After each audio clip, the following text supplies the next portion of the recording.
Hi, everyone, and welcome to this special edition of World Autism Awareness Day. Today, we are going to give a voice to autism inclusion in our communities, in our schools, at home, and in the workplace. So today, we have a host of speakers from around the world. We have speakers here in the UK.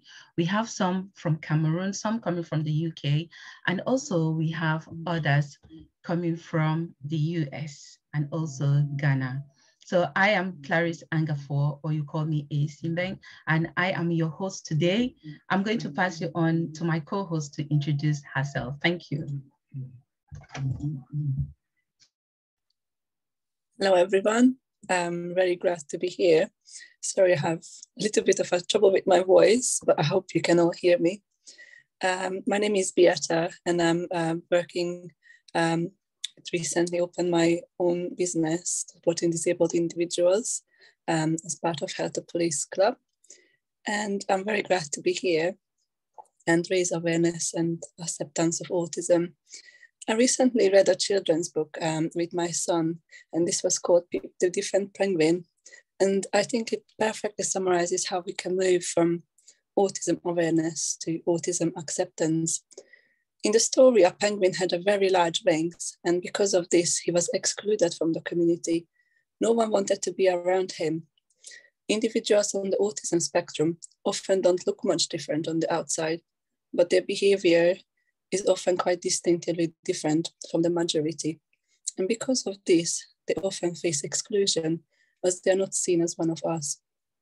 In the story, the penguin, despite being excluded and treated badly by the others, still saved the group of the penguins.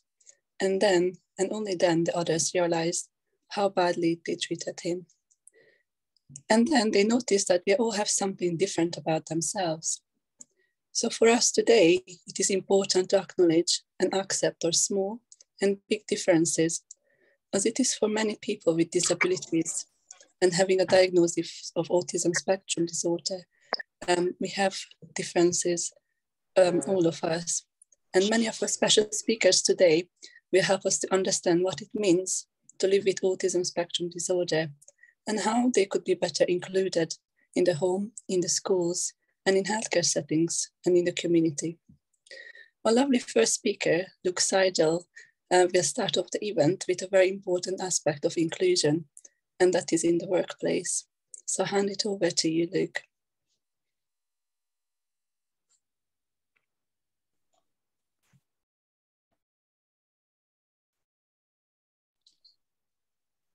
Hi, either Jude or Luke should be speaking.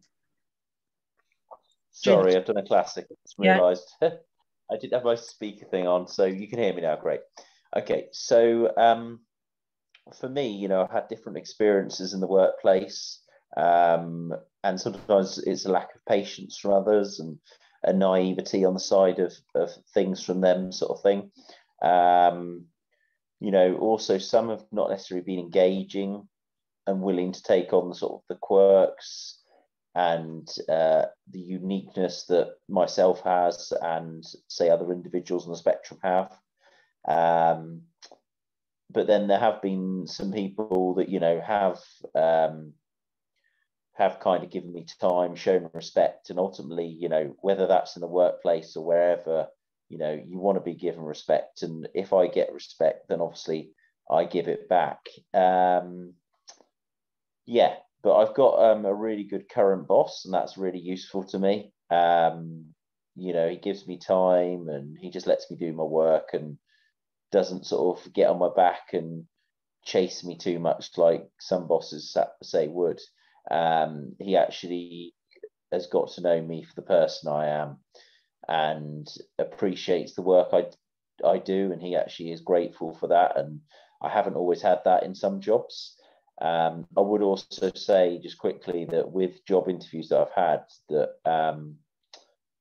when I was younger, I kind of had the attitude of, I won't mention about my condition, I won't mention about my Asperger's syndrome come interview time. But then when I am now having interviews like more recent times. You know, I went for an interview recently, I can say that, and other interviews in sort of the last sort of like 10 years, I've kind of had that attitude of, oh, I can actually mention it because it can work as a good thing. And it's saying, look, I have my condition, but it's not going to hamper me, and I'm still very capable of doing things. And this is the kind of things I can offer you, and, you know, show the capabilities and qualities that I have, sort of thing. One thing I do want to mention as well is that at my work, there's a neurodiverse group and also a disability group, which is really useful. It's good to be part of it, and we can share our thoughts with each other and also relate to each other on certain topics, whether that's in the workplace or out of the workplace, and there to support each other. And that's really good. And I've made some good links through that, actually, which is great. But also, I'm also part of an ethnic minority group at work as well. So I can actually link through that with autism as well, to, you know, say I can help people of all races with when it comes to like autism, because that's what I'm all for, supporting people of various races. And yeah, just that with disability as well in the workplace, what I found is people wouldn't acknowledge it, and they'll go, okay, he's got Asperger's syndrome, he's got ADHD, whatever it may be. But it's not always fully accepted. So when I say that, I mean, like, so people don't take into account the quirks that might come into it, and like also the effect of, you know, not being able to always focus, maybe take longer doing tasks, which can be the case for myself. Yeah, and therefore sometimes you have to get extra support to then sometimes kind of make certain people in higher up positions realize that myself and others can do the job. We just need to be given the time, and then that can ultimately help. And yeah, and I just say that when you're on the autism spectrum, so when like myself, who's got Asperger's syndrome, has the condition that we have, whether it's myself or others, the real key points are that we want to be listened to, and then if we feel like threatened, then that's when we can be defensive. I know others like that, and I can see how I'm like that myself. And yeah, it's just really that we just want to be acknowledged and given respect and treated how others are treated, because ultimately we're no different. We just have something that just needs to be taken into account, really, when we're on the autism spectrum.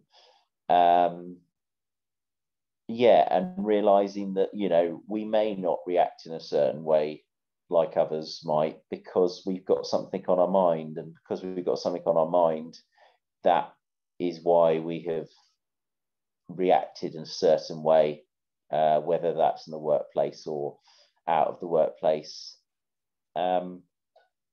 Yeah, and also just to be listened to as well. Like, I'm quite an open person, I'm quite an open guy, but I only will be open with those that have the time to listen to me and will give me that time of day. Yeah, and also be people I can trust, then I'm going to be open and that sort of thing. And, you know, I have some good friends out there, and I can be really talkative to them, and they just accept me for who I am, and acceptance is a real key thing. So that's really what comes to mind, just that we want to be listened to and accepted and respected with being on the autism spectrum, for myself and for others. And that's why I like to give a voice to others, voice for others, because I know it's not always easy, and if I can help out others, then that's always a good thing. So that's why I give talks in my own time. So I think that really covers it, about inclusion in the workplace, and one or two other things around that. So I hope that's been useful. Thank you so much, Luke, for that brilliant discussion there. Yes, autistic.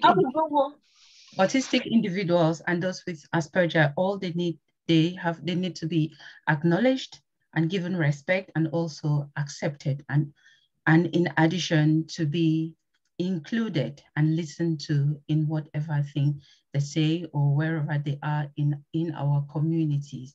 So we want to thank you all in a very special way for giving up your time to be here with us today. So like I said in the beginning, we have some speakers here are out of the UK, from Africa, and also in the US. Our topic of discussion today is autism inclusion in the community, in the workplace, in the homes, and also in schools. So each speaker will speak for about 5 to 10 minutes. And then at the end of the speakers, when they've already presented, then we may have a few speakers from the audience or questions from the audience. So we are going to proceed to our next speaker, who is Jude Davison. Jude works at the North Hampshire Hospital here in Basingstoke, here in the UK, and he's going to talk to us about work placement and the project choice here at the hospital. Thank you so much, Jude, and over to you. Thank you very much for inviting me to be here today. I do appreciate it, and it's really great to be a part of this event. Yes, my name is Jude. I am the Associate Director for Apprenticeships at Hampshire Hospitals Foundation Trust, so based in Winchester, Basingstoke, and Andover. I've been here for about 5 years, and I guess I'm here to tell you a positive story about what we've done to support people in the workplace, because we do have a good story to tell, actually. I joined the trust about 5 years ago.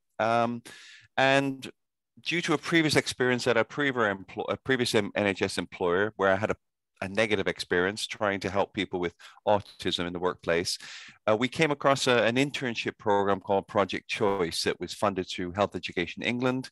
And that sounded like an awesome idea to me to support people with learning difficulties, disabilities, and or autism get work ready.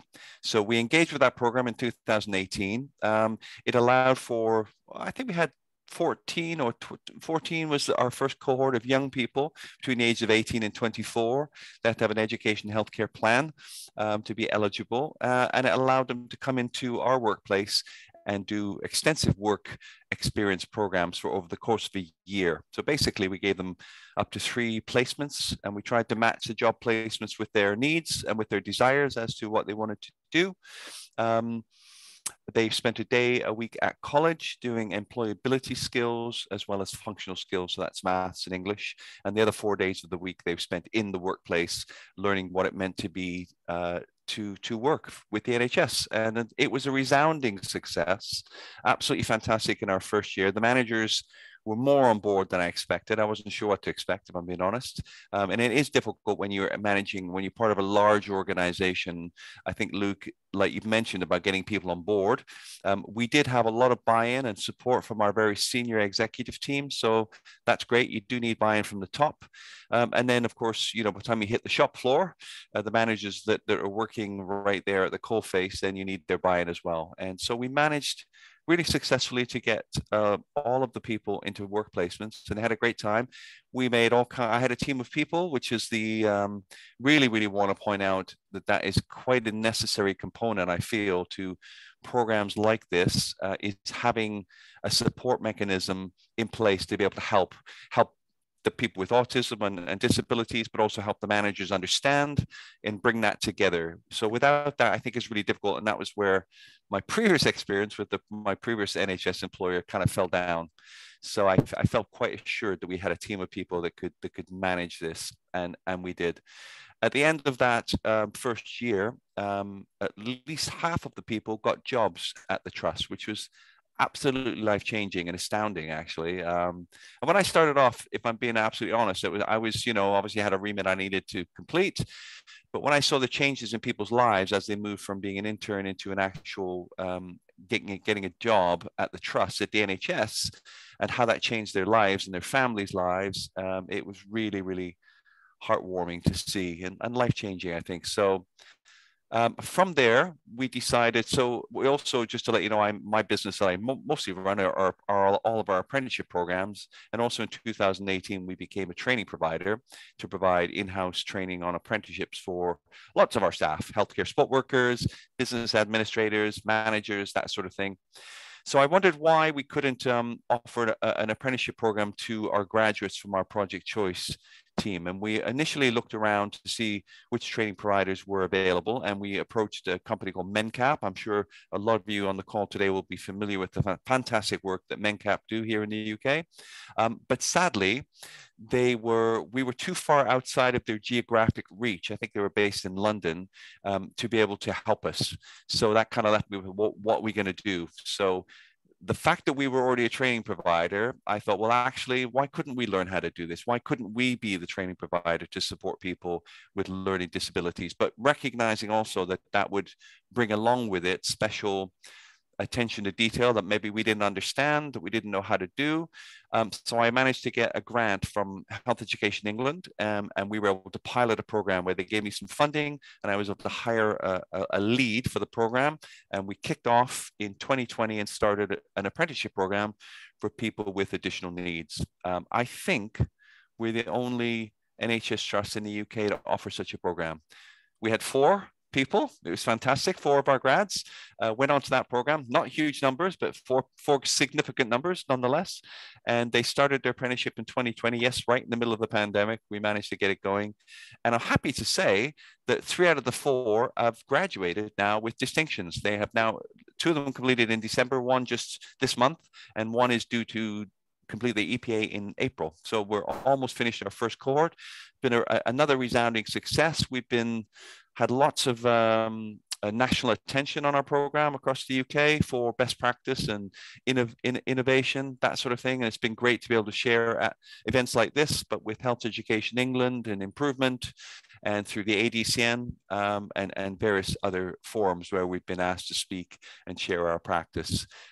So that has been absolutely fantastic. That program is rolling into its 2nd cohort now. We've just recruited, and I'm happy to say that one of the major changes, and I think this is a real coup for us, is finding ways to get people with learning difficulties and disabilities and autism into jobs a lot easier at our trust now. We found using reasonable adjustments, using work trials instead of interviews, those sort of innovative ways that we're moving people into job roles much easier than having them try to apply through the usual NHS job routes, cutting out some of the red tape that they may find difficult. Interviews being one example. Why can't we use a work trial if they've already been on our Project Choice and proven that they can do the job? All that stuff, we're hoping to push that forward and make that a lot easier going forward. Additionally, and I'll finish here on a couple of things. We've just launched a neurodiversity assessment and resource tool called Cognosist. I'm sure there's more than one product out there in the marketplace, but what this allows us to do is to test all of our apprentices and test them for neurodiversity, and then offer them a resource package if they match with one of the 8 domains. So we're not just talking about autism, all kinds of different neurodiversity, and that will allow us to make sure that they make the most of their apprenticeship or their learning journey. And also finally, we were also just recently in a pilot for a disability confident employer. We already were, and I'm happy to say that because of some of this work with Project Choice and our supported apprenticeship program, we've now moved to status of level 3 disability confident leader, which means that now we're obviously at the forefront of this, and we're hoping to be a mentor for other organizations to do similar types of work. That's my story. It's quite heartwarming, and I think we've done some good things. And I think that our leaders at our trust are very proud of what we've been able to achieve, and they're very much supportive of moving this work forward. Our EDI strategy and our inclusivity and diversity is a massive piece of work that we're very proud of, and helping people with disabilities is very rewarding, and we will continue that work. So thank you for inviting me to share my story. Wow, that's amazing. Thank you so much. And I'm proud to be one of the staff working at Hampshire Hospitals. And at least I know one person who is on the program. So that's really positive. And that's a really positive story for tonight. And we are looking forward to more positive stories. Usually when we hear of autism, we usually think of the negatives. And we all know that some people with autism may need support more than others in the long run. And we still have others who will become independent. They'll move on to secure jobs in the future, and they'll live an independent life with their own families. So how amazing is that? So we move on to our next speaker for the day. So today we are talking everything autism. So our next speaker for today is Beta, my co-host. So over to you, and thank you so much for being with us today. Again, thank you so much for letting me be here. And what an amazing idea from Jude. It's really, really interesting to hear that you are challenging the system and getting people into work in different ways, and sometimes thinking outside of the box is so amazing that people do these sort of initiatives, and I'm really pleased to hear your story, and hoping to share it with others in the future. It's really, really great. My take on for autism acceptance and awareness, I'm going to be speaking more about schools and awareness in children in schools. So I'm originally from Hungary, and I grew up with very little awareness of children with disabilities and autism. And this is vastly because they were often catered for in centralized institutions away from the public eye. While I was doing my pediatric nurse training, I always thought the UK is setting a good example of services for children with disabilities and children with autism. But being on the side of the service providers, I felt that there was a lot of positives in the system. You know, when you are working, you think you're doing all the best you can do. And until I had become a mom myself, a boy with many additional needs.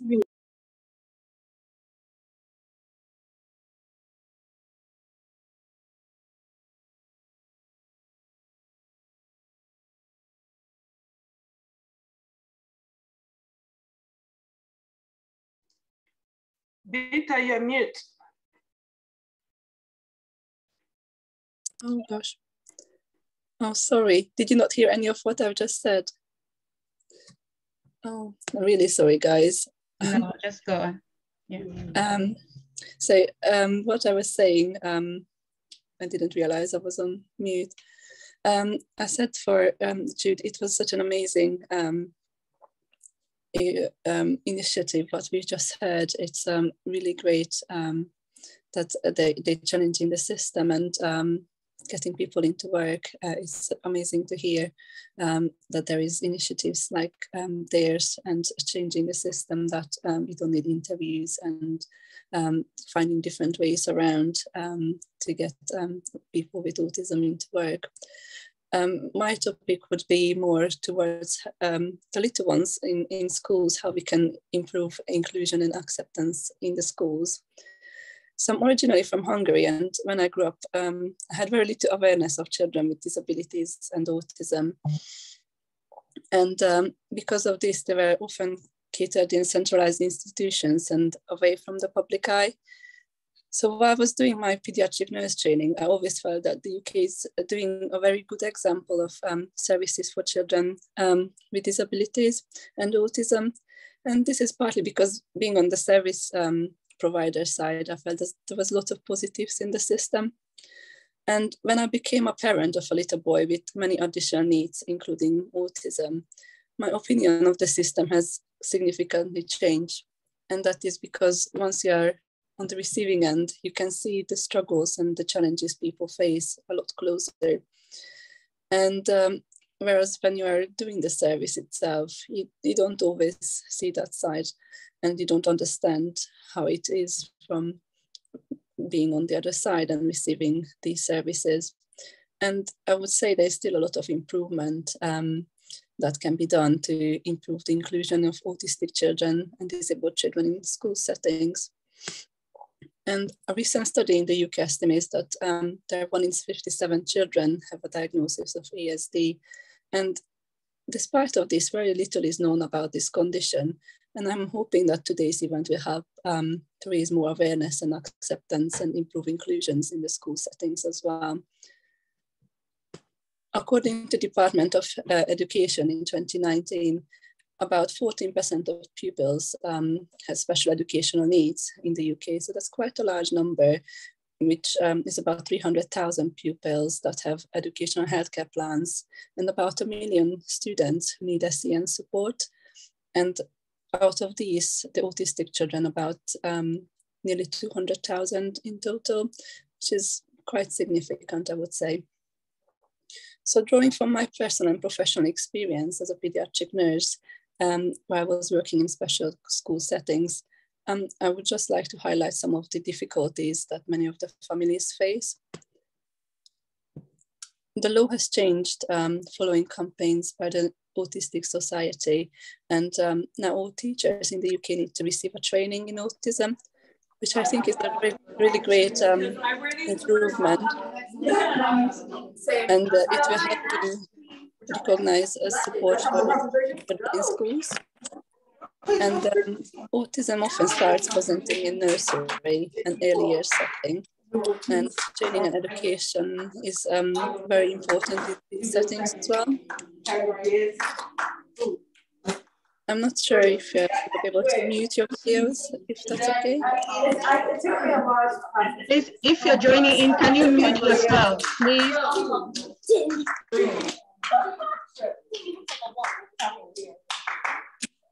I'm not sure if you can hear what I'm saying. So,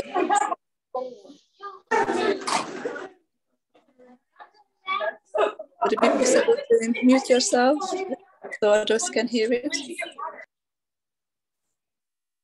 Oh, thank you so much. So I think the biggest challenge for children and their parents who have suspected diagnosis of autism is a very, very long waiting list to be assessed by health professionals.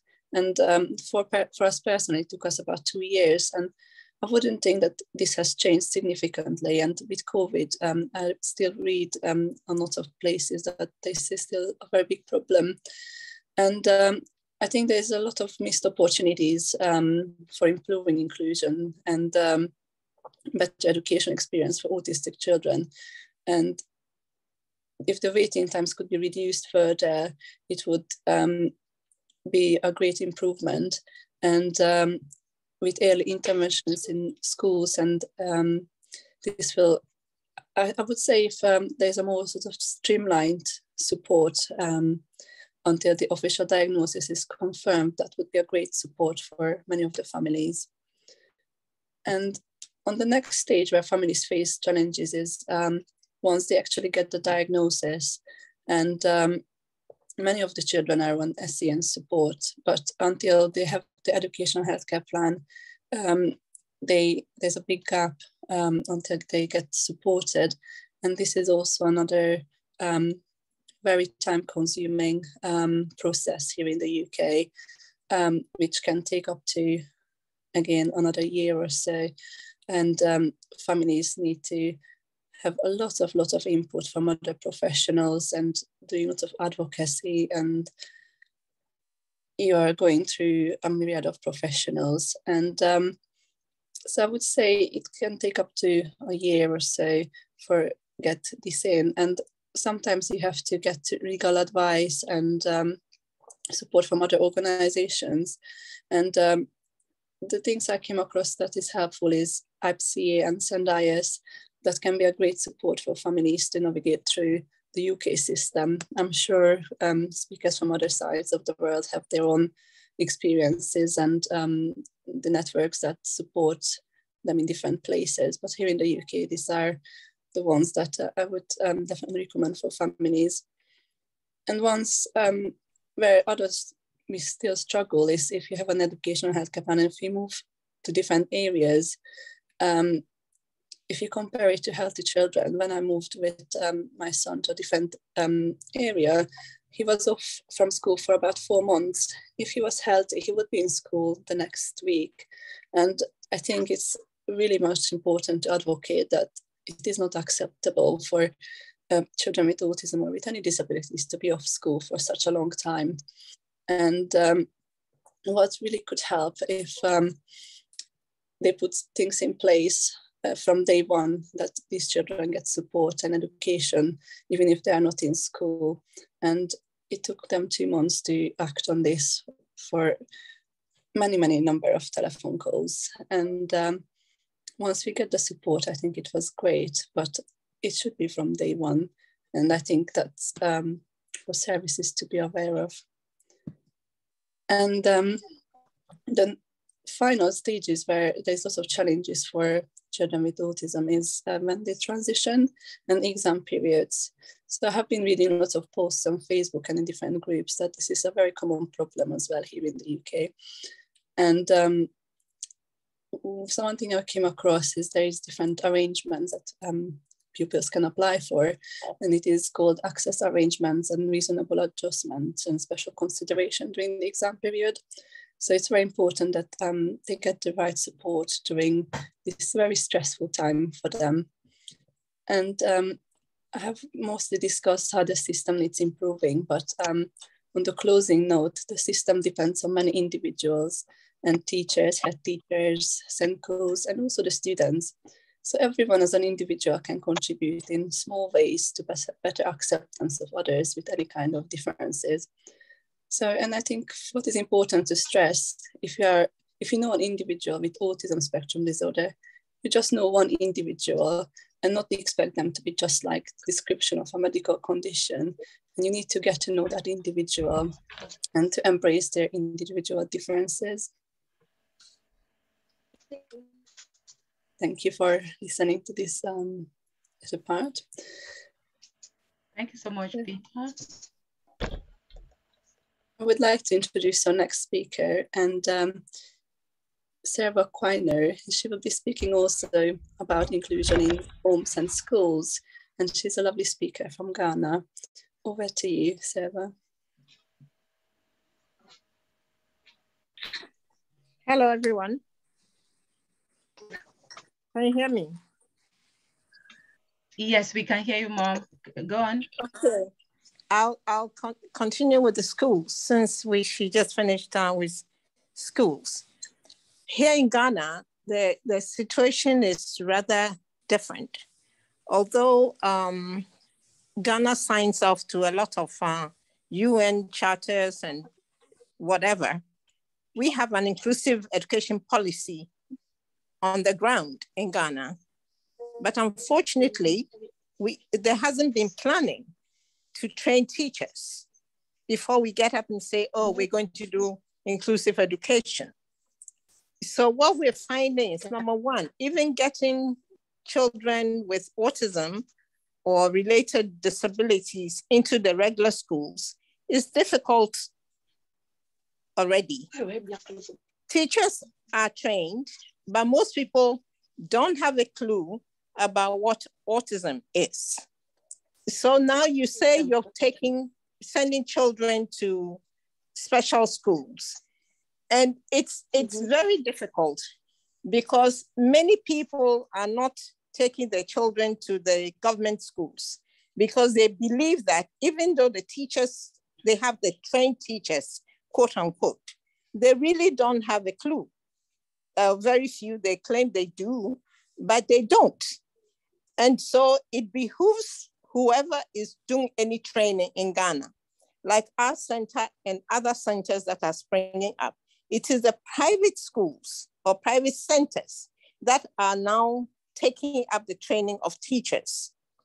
But because inclusive education is a big thing now, many parents think inclusive education and they don't even want their children to be in a special school. The good sides of inclusive education for our children, and also the down part is you go to a school where there's no teacher with any training in special needs. And so what do? Usually the children are left running around and the parents don't know this. they don't know that the child with autism and the like is usually just there, warming a seat, or usually they don't even get the support they need, because schools are springing up and they say, oh, we can take care of these children with autism or other special needs. So it is very, very, very challenging. So what we have been doing over the past 6 years is we got a little bit of a grant, and we do training for teachers in regular schools. So they come to our center, we do a theory, and then they must work with our children for a while to really learn. And this has really picked up. Every April, when we have a free teachers, this is what we think we can do for the society. So we have one coming up now. And how do we do this? We go to the schools, the inclusive schools within our neighborhoods, and introduce ourselves. We were in a particular place for about 20 years, and then we just moved to a new location. So it's like the whole work has to start again, which is a good thing, because we've got some of our teachers and we divide them. So even within the community, they'll see us. And we introduce ourselves with a letter to come and say, oh, this is who we are. Do you have such children? And then we take some of the children with us when we're doing this introduction. Children like this, and then introduce them, and they see, but that child doesn't have autism, because they're looking for signs of autism. And so we use it as an educational tool to let them know, yes, this is why we feel you must have training. So we pull them in by doing this free training in April. We also have free assessment in April, but this is very, very daunting. Sometimes so many people want to come. And when we say free, and in Ghana, people, when they come free, they also want you to feed them. But unfortunately, we're not getting the support to do this thing and do it much bigger. But we have been doing this for the past 5 years, doing autism, and we work with speech therapists, OTs, ABA therapists, and special education teachers within Ghana and outside Ghana, usually in the US or the UK or Canada or wherever we get our volunteers. A lot of teletherapy is done. So this is what we're doing with the schools. In the regular schools, a lot of people are taking children with special needs. So we're trying to really make friends with them so that it won't be like a misunderstanding that we say they don't know. No, it's not about that. We let you know that this is what, and the experience we've had, because through the center that we run, we have had so many children go back to regular school, and they're doing pretty well, because we do what we call part inclusion and part-time at the center. So these schools we work with, we let them know that the children are not there specifically for academics. We're first looking at social interaction. How are they going to work with their peers? How are they going to be able to sit down? How are they going to respond to a teacher? How do you raise your hand in the classroom? Because mind you, if they're going to go to an inclusive setting, they must learn all these things, and these things must be taught. And this is what we've been doing. So we talk to the teachers about having visual schedules, being predictable, having a concrete language to deal with the children that we send to them. And then social skills.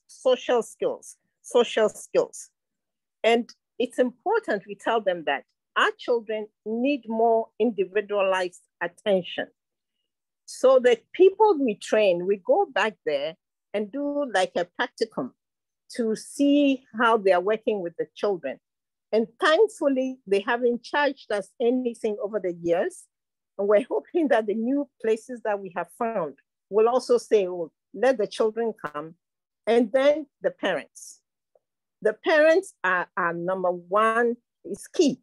That, oh, we want you to go to this particular school. They may ask you to pay a little extra, or we're looking for extra money, so that they're also using their time So it's like we have to be friends and work together all the time with the teachers and the parents. And so far, it has worked for most places. We've had quite a bit of negativity in I would say, the schools that are supposed to be very on the higher social class of society. And they are rather, why is this child in my school? And people would complain, why is there a child with Down syndrome? Why is there a child with cerebral palsy? This is not the reason why I have come to the school.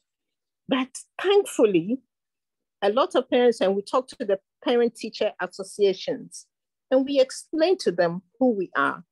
And it's been challenging, but we never give up because we have to go, and we go as we are the ones looking for the help. And we say, whatever you need from us, we will even let some of our teachers come and support these children in the school to prove to you that inclusion works when done properly. Because when inclusion is not done properly, we find a lot of the children who have gone to other schools or centers in Ghana, and they kept saying, oh, inclusion, inclusion. And they go, and then what do? By the age of 9, 10 years old, they send them back to us because they have been asked to leave. They are not meeting the academic standards or their behavior challenges, and they don't have the supports in the school for like a behavior therapist or a speech therapist or an OT in the regular schools. So these are the problems that we have. But on the whole, I think the schools need to work with the centers and with the parents. And that's how we have seen it and how it's been working here. And then I'll go to talk about the home. For the home, I think it behooves, it's really up to the parents. And it's always the parents, because it is parents who have helped set up societies all over across the world who are pushing for the agenda of autism. So if a parent comes and they are not willing to accept their child because of the stigma, especially in Africa, in Ghana, I think the situation in Ghana is similar to most of the situations across Africa. There's a huge stigma. It doesn't come just from the the particular home, but it comes from the extended family as well. And people keep saying things like, oh, why are you wasting your money to send this child to school? Because at least I can talk about Ghana, because you're supposed to have a child. When you take care of them, when they grow up, they also come and take care of you. Many parents feel like, oh, why am I spending so much money on this child? And I'm not even seeing, because they're expecting the Band-Aid or the plaster to cover autism, and then there should be a cure. I have sent my child to school for 1 year, 2 years, and they don't see anything. They don't see anything because they are not putting in the effort. Because I say no pain, no gain. So we do a lot of parent training. They must come to a level of acceptance. And I must clap for all parents who send their children to school in Africa, across the continent, because they are the ones doing, because they've come a long way. They have to deal with the stigma. They have to deal with relatives who are talking behind their backs. They have to deal with neighbors. So those who come to the school, I say, first of all, you love your child. Love is important. It is important that you accept this child. And what about the siblings that you have at home? How are they managing with a person with autism? It behooves you, the parent, to explain to especially the child who is younger, why your brother or your sister is this way.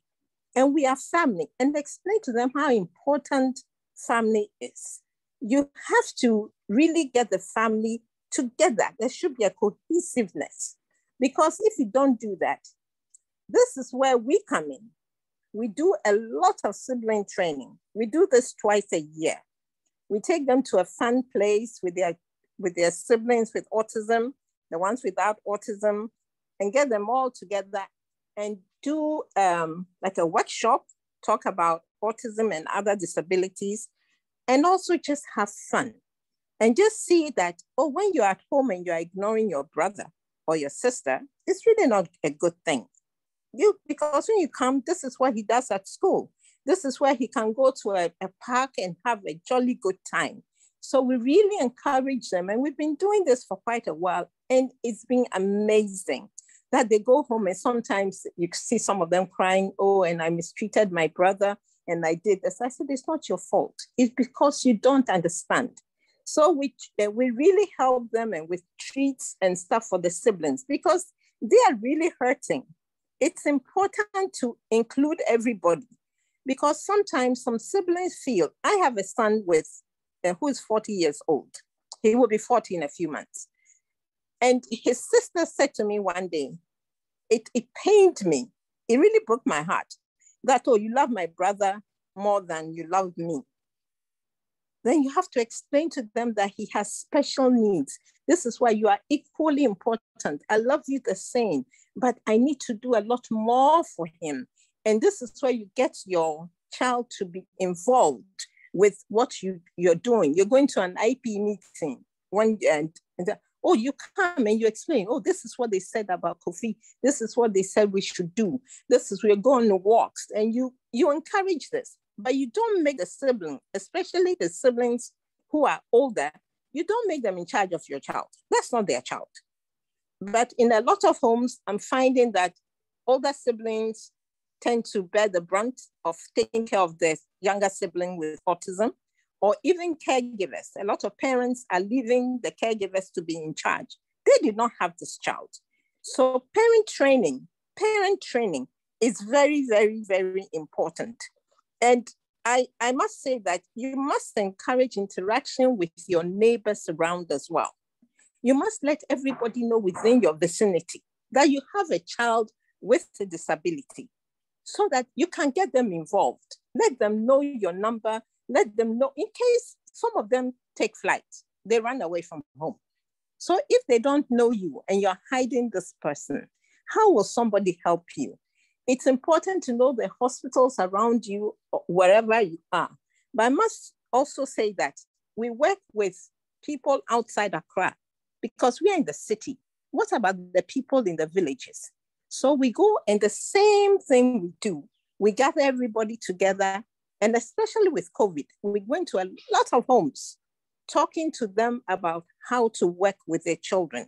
So basically, this is what we've been doing in Ghana. It's the models has been working and we'll just continue doing that. And I forgot to mention the free assessment that we also do for a lot of people who are still hiding their children. With the awareness raising on TV, radio, and social media, we encourage people to come out so that when they come, assessment can be quite expensive, but we let them know that in April, we don't charge anything for assessment. Thank you. Thank you so much, Mom Sewa, for that brilliant talk. It's funny how people want inclusive education, and at the same time, when it's available, they don't want to send their children to special needs to a special needs school. And it's absolutely important that us parents get every other person involved in our children's care. So I will introduce our next speaker, who is Quiner, and she's also going to talk about inclusion in relation to speech and language therapy. Thank you so much. Thank you, Clarice, for having me. Hello, everyone. My name is Aqua, and I work with health visitors. I work as an assistant practitioner with health visitors in Oldham in children's centers, and I do the earliest assessments, ASQs, for 9 to 12 months and 2 to 2.5 years old. But during my private time, I also own a business supporting children who are delayed in their language development at home and in the community. So I'm going to talk about what I find in the homes when we go in to do assessments. Now, the work I do is for the general public, for all children, not to fights. So at different stages in the development, children are assessed. So when I do the 9 to 12 and 2 to 2.5, and most of these things, especially language delay, can start being picked up from 9 to 12 months because there are certain signs that or things that you can see a child doing. There are certain norms that a child should be able to develop at different stages. So if they're not doing certain things, you can start questioning what's happening here. If they're too quiet or not babbling or making sounds by the time they're 15 months, then start asking what's going on. And by the time they're 2.5, if they're not speaking or saying any words or putting a couple of words together, then they're definitely delayed in their language development. But what we find, or what I find when I go into the homes to do assessments, is one, we have different beliefs about what we think how children will develop, especially with their language development. And sometimes parents have this belief that, oh, they're going to talk when they're ready, they're going to, they're just lazy. We have different beliefs, and our mindset is different depending on where we come from. So one thing that we try and push is, if your child has been assessed, take what the assessment, the results are as given. Because sometimes, yes, you can go into a home and because the child doesn't know you, it's the first time that they've seen you, they don't interact with you. But the parent knows the child best. And if you're asking them the questions and they are responding and giving you the answers that you're observing the child and picking up, then you know that there is something going on here. I find that a lot of parents don't accept that the child is delayed at the beginning. I think it's like you expect your child, you give birth to this beautiful baby and you want them to, be perfect. And when somebody comes into your home and they do an assessment and say, okay, they're delayed in an aspect of their development, it's sometimes difficult to accept because, it's hard. It's something that you do not expect. And then let alone further assessments need to be done for things like autism. So when you pick up these things, I'm not allowed to tell a parent that your child has autism or not because it's not my place. That's not my job. My job is to do the assessment, take the report back to the health visitor, and then we talk about next steps. So when you come, and some parents are very clued up. They've looked on the internet and they've seen the signs, they know the little signs that a child with autism may have. And when you come into the home and they tell you that, okay, do you think they have autism? That's a direct question that a parent asks you, and sometimes it's difficult to navigate that. So I just have to tell them that, look, they may have some signs of delay and, that need to be worked on, but it's not my place. You have to be honest with the parents, because you cannot tell yourself that you're a speech therapist if you're not, even if you can work with a child. So we have to be honest with parents and give them the information as is. So I tell them that, okay, this is what I found from this assessment. They may need further assessment to ascertain whether or not they have autism. It is a process. It is not something that is diagnosed in the immediate, but we have to put early intervention in place first so that we have a body of evidence to be given to the pediatrician for the assessment. So sometimes parents will accept this early intervention and sometimes they will not. Find cases where you offer early intervention, you want to go into the home to support the parents, and some are willing, but they'll sit on the sofa, watch you play with your child. You're trying to model the play and including the parent. You want them to get on the floor with you and play with the child, but they sit on the side and allow you to play with their child. And my job is to go in there, model, and you follow up for the rest of the week until I come the next time. And you come back the next week, they haven't done anything. So like Sarah was saying, parents need to get on board with this, with the play and interaction, especially when they're younger. We also find that sometimes parents don't accept that, even when you've told them that there are delays, they don't accept it. And when they're 4 years, 5 years going into school then, and they've had a place in school, and then teachers start saying that this child is delayed, there's something more. Then they come back to the health visitor now and start worrying and start pushing for assessments. If they had that, taken the opportunity earlier, then support would have been put in place. And like who said, is Beatrice, who said, the process is a long process to get the diagnosis. Even for normal speech and language delay, there are waiting lists up to 12 to 18 months to get to see a speech therapist. So when early intervention is offered and parents don't take it, and they're waiting just to go for speech therapy, they find that the child is playing catch up throughout their primary school years. So that is one of the things that I'm trying to do, sensitize parents to get early intervention as soon as possible. If you find that your child is delayed in any aspect of their development, please get support, get them assessed, take the support. I spoke to a parent, he's in America. He saw one of the videos that I did on Facebook and he called me and said, "Oh, you work with early years?" I said, "Yes." He said, "Oh, my child is 20 months and he's not talking or anything. But when he wants something, when he hears something, some music that he likes from another room, he comes. But when you're sitting in the same room with him and you call his name, he ignores you." I'm like, "Have you had him assessed?" He said, "No, they sent me some letters for an assessment. And a friend of mine said, no, don't go. They'll tell you things that your child, there's something wrong with your child. Don't go." And you start worrying about it. I'm like, seriously? That is the more reason why you should go. That is the more reason why you should go. Because if somebody has noticed that it has a concern and they've told you that this is something that may be going on, then please go and do the assessment. And he was like, "Wow, I am going to call my wife now and we have to find those letters and go." And like, even if it's just that one parent that have convinced that, no, get the help, take the support, then great.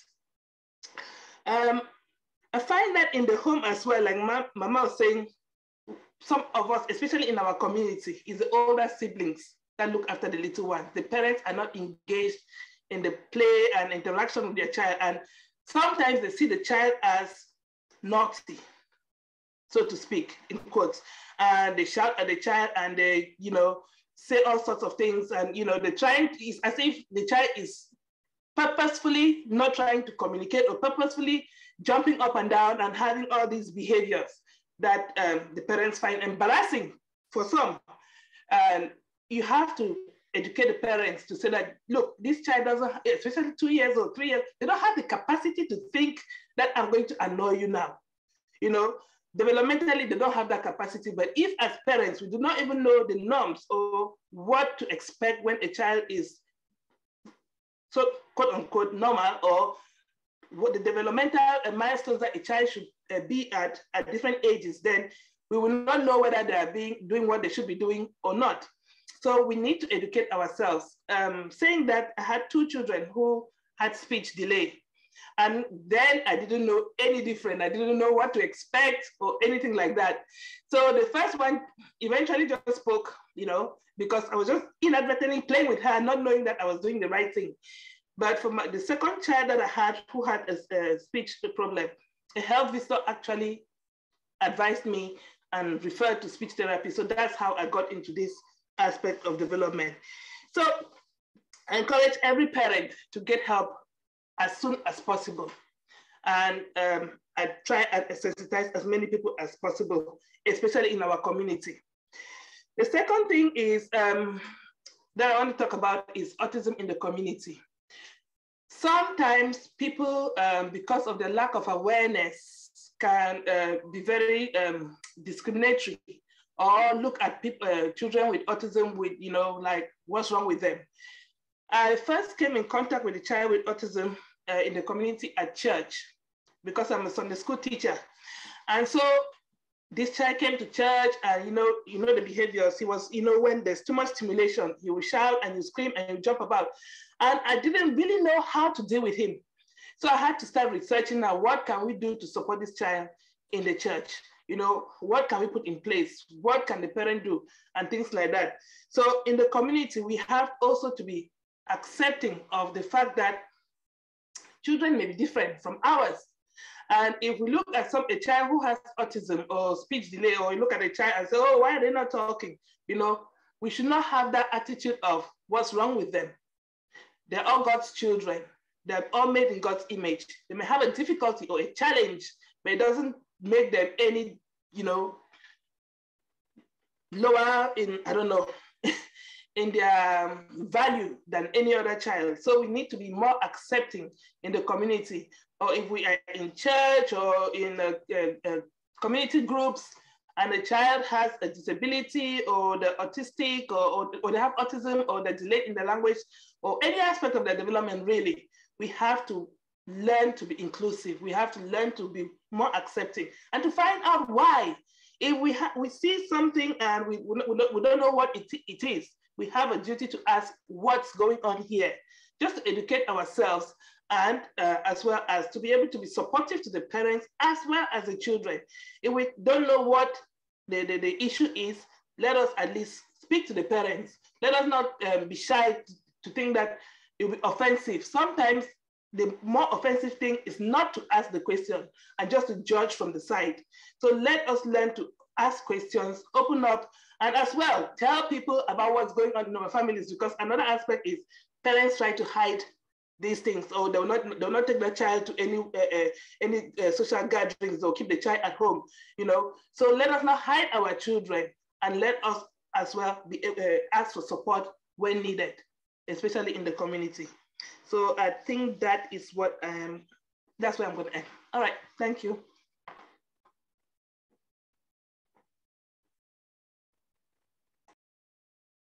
For that. And parents, you have to learn not to hide your children. And also it's necessary to know that early assessment leads to early diagnosis and early intervention. So parents, beware and do not shy away from what your child is doing. If you know there's something wrong with your child, please seek help. There's help out there, but it won't come and look for you. You have to go out there and look for that help. So introducing our next speaker is Jane, all the way from Zambia. Jane, if you are there, the mic is yours and over to you.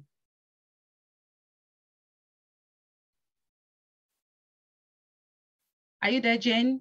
Jane said she was having a problem with her network. Okay, if Jane is not available, then Eric, over to you. And thank you so much for being here with us today. Thank you very much. And Aqua, I'm very, very impressed with your work, the contribution you make. I think a lot of us are going to learn from that. And especially in Africa, when you speak for me, I always look at where I'm coming from. I'm coming from Cameroon, and they need a lot of support, especially with the information you have. So my name is Eric Moore, and I work with people with learning disability and autism. Yeah, I have had this experience for about 12 years. And of recent, for the past 6 years, I've been creating a lot of sensory toys used by individuals with learning disability and autism. I develop a lot of them with my young daughter. She's actually the brain behind some of the resources I make, because she's very much interested in innovation. I'll actually like to share with the family one of the innovations that I have, which I thought I should share. I work with a lot of young people with learning disability who are overweight. Where I come from, we say they're fat. And there's been a problem in that region how to support them to cope with their weight. The main reason is that a recent research, in fact, recent as much as 2017, showed that a lot of people with autism, they die earlier than expected. And if you check, they don't have, when you check in the records in this country, they don't actually have the cause of their death. They always say unknown. So they've been using different sectors of people with learning disability and autism. Like those who are overweight, they try to find out why. And you hardly have a reason why they're dying. So when we check on most of the records, it showed that a lot of them are on medications. A lot of medications. And you realize that if you go to homes where most of these young people and adults, they live, there's a lot of medications. And because they've been giving the medications from time memorial, and they discovered that with the medication, they are calm, let those sleeping dogs lie. I'm just using that phrase just to say they just keep the medication on because they are not having a problem. If they were having a problem, then they can change it. But because they don't have a problem, they have been in that. So with the way the system has been, I thought, I was talking to one of the lecturers in the university, and I said, I want to look at another way of seeing how to contribute to this weight loss. I was looking at just myself. I'm a bit overweight. And I was trying to see how I can lose weight. I've tried the gym, I've used the bicycle, we have used scooter, all sorts of things. I discovered that. And you've been running. Even running. And I realized that I don't even enjoy it. Then I noticed that when I move around my community is predominantly white community in London. A lot of people move around with dogs, pets, especially in the morning, in the afternoon, and late in the evening. So I thought of looking at research about animals and people with autism. And I realized that there's a lot of evidence-based research that those who have animals has modified their behavior. It made most of them calm. It makes most of them, they don't feel socially isolated. They feel okay, they're happy. And I thought, why can't we use something like this, using the dogs, rescue dogs, for instance, and invite people who have interest in dogs, first of all, who are overweight, to just say, go and walk the dog for a day, in the morning, in the afternoon, in the evening, if they really like it. And look at anyone who has interest and do it for pleasure. However, in this country, there's nothing for free. So somebody can do it for leisure, go and take dogs out in the morning, in the afternoon, in the evening. At the end of the day, they are paid. And then at the end of the month, they have lost weight. I thought that would be a brilliant idea. If there's anybody who is interested in that, I'm still developing something like that. Use my name, let's do it together. I really want to come up with something which is concrete and tested. It's been done, but it's not completed. But if anybody has an idea of how we can modify that, that would be brilliant for me. So in my talk today, my talk today was supposed to be about autism and health, how to match them with access to the hospital, to clinicians. The reason why I look at this particular area is because it is an area which is very hard to look at. And the main reason why I consider it very hard to look at is because one word I always use, and Clarice will know it by now, I always say communication is not speech, which means you don't have to use your voice to be communicating. And because of that, we are living with different individuals with different needs. And if you see, if we are working with people with individuals with autism, we'll discover that they will have maybe biological needs, physical needs, or social needs. All these different needs that they have, what we have realized is that any shortcoming of that might need some support or help, especially from clinicians. The clinicians will be either medical practitioners, doctors, speech and language therapists, occupational therapists, and people like that. But because sometimes we don't know how to approach these people or how to make that connection between our children or family members that need the support with those clinicians, a lot get lost along the line. And then the individuals who want to support, they don't meet their full potential. And that is why you will see some of the parents, when you have a kid who likes iPad, you just buy an iPad, you give it to the kid, stop, and it's done. The reason why when you buy the iPad and you give it to the kid, you thought you have solved the problem, but you discover that the kid will be quiet, will not communicate with you, will interact with the iPad. But when there is a need for the kid to communicate, the kid will not know how to communicate because you are not a communication partner. So what we try to do is for parents to try to understand their kids so well. The reason is, it's only when I came to this country, to the Western world, that I noticed that meeting a doctor, you actually have to communicate about your health for them to help you. You don't just go and say, I'm sick. You tell them what is wrong with you, and then they do an assessment, and then they give you the treatment.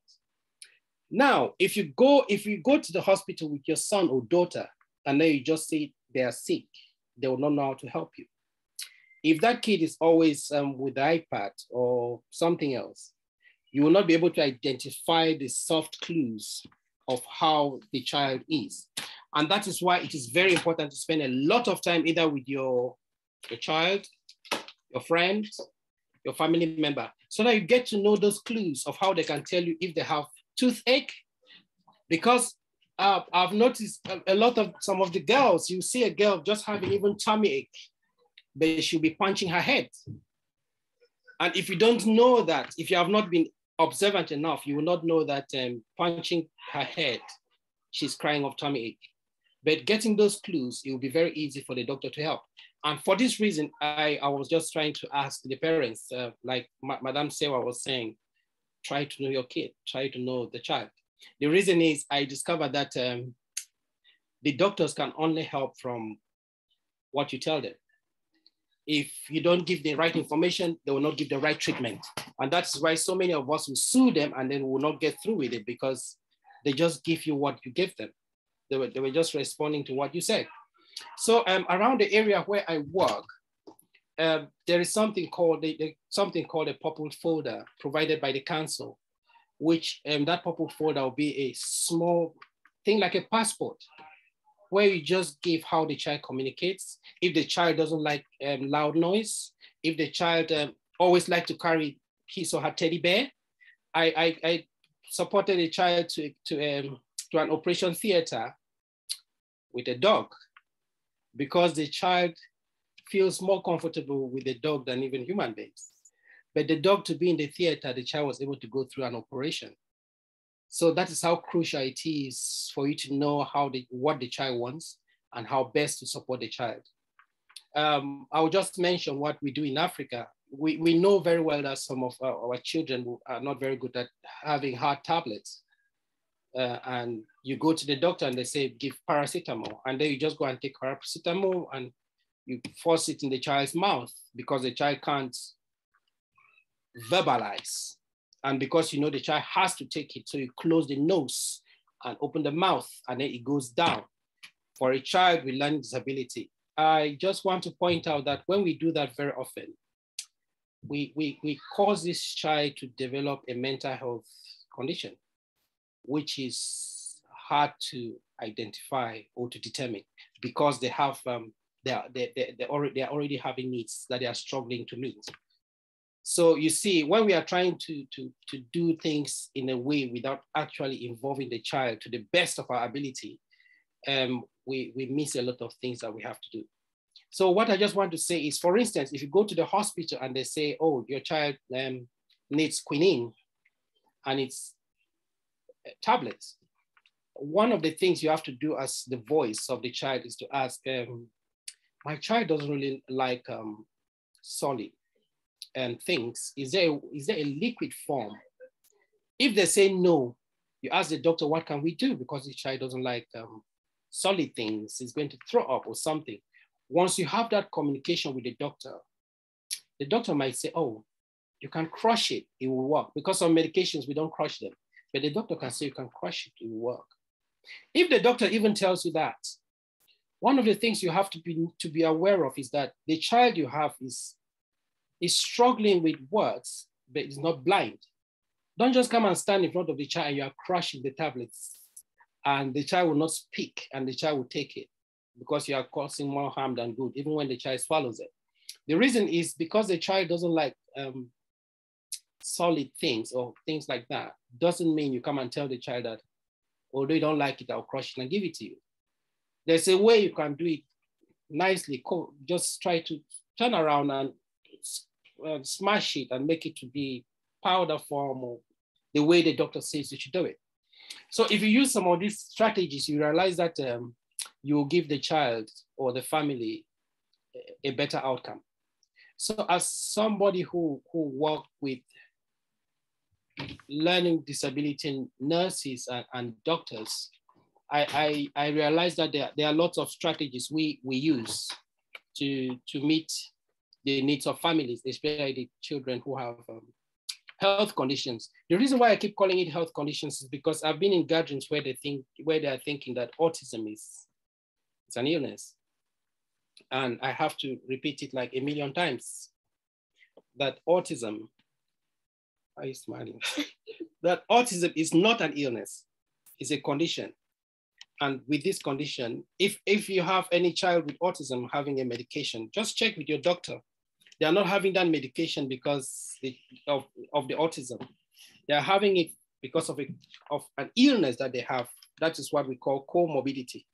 So that is the reason why very often we try to identify the comorbidity, the other condition, the other illness, the illness that the individual is having, and try to see how we can support them.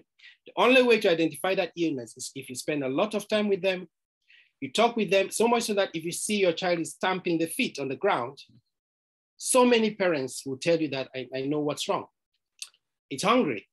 Yeah. Oh, no, there's toothache. Or something like that. And if you get your child to that level, if you know your child to that level, trust me, you are so impressed taking the child anywhere. I don't know, I want to ask the parents on this platform, have you ever heard a gossip about people saying that when you see this child with autism, just know that one of the parents is autistic as well? Or when you are passing, they say, hey, you see the woman, that's the one, she has autistic traits like the son because of the way she behaves. Do you know why they say that? It's because you're the one who says, stop it, put her shoes there, keep it on this place, keep it here. So when you are trying to be precise to support the child, manage the crisis around, they look at you as being autistic. Never stop. Let them say it. You know what works for the child, and that will work for you. And you realize that even carers that you have very often were identified among parents that one of them is very autistic. Simply because when you come and the water bottle of the child is not having water, you have a tantrum. You are not having a tantrum because you are autistic. You are just exploding because you know what it means for your child not to be able to ask water and the child needs water. And that is why you are passionate about supporting the child to the best of your ability. Before I leave, I'll just have to identify some acronym we use in case we want to support our children. I discussed this acronym last time with Clarice, but I always think it's very crucial, especially for individuals in Africa who needs a lot of this input. The acronym I always use, I call it SBAD. I didn't make it up. It is used in Hertfordshire Council. They call it the SBAD. It's one of the acronyms developed for reasonable adjustment, so that when you put things in place, you realize that once you use this acronym, it will be easier to communicate to any clinician. It can be a therapist, it can be a medical doctor or something like that. So with the SBAD, we're saying that if you look at your child, what are the signs? What are the signs that show that something is not right? So the S stands for situation, which means if you see the child lying on the floor, meanwhile, this is a child who doesn't like to be on the floor. I have a little girl in my house here who you'll never see her without shoes, or you'll never see her just sitting on the floor. Yeah, she's very, very, very, very organized. So if you see her on the floor, definitely you will know that maybe something is wrong. Maybe something is wrong. So what happens now is from the S, I said SBAD, the second part is, the B is the background. So for the background, you try to identify like what I've just been saying. She doesn't like the floor. She doesn't like dirt. She's never without her shoes. Even on the bed, during the day, she must be with her shoes on the bed. However, if it's time to sleep, but now you discover that if something changes, it's a point of concern. Okay, then I have something, the assessment. You have to assess now that situation and see how it works for the family, whether with that thing that is happening to that child has been happening before. Then you give some recommendations. The recommendation now mean, oh, if this child is on the floor and the child wasn't there before, it means the child needs a doctor. Then when you go to the doctor, now you can say, oh, this my child is never on the floor, but now today the child is on the floor. I feel maybe the child is feeling pain, maybe the child is sick and something like that. And then that's the decision you have made. So you discover that the SBAD is covered within that acronym. If we use this acronym as families or people who want to have help in hospitals, I think that would be a better strategy to support children with autism. Thank you very much, Clarice, for the time. Neurodiversity isn't. Thank you so much, Eric, and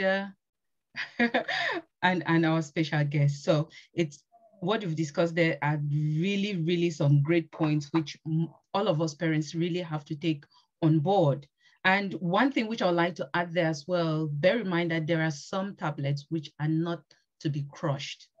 So sometimes doctors advise you can hide it in yogurt, you can hide it maybe in porridge in order to give them.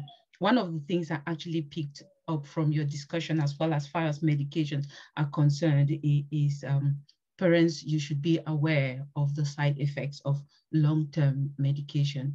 It can just be paracetamol, but as long as you take it for too long, it will definitely have side effects. And before I move on to our next speaker, communication is not always speech.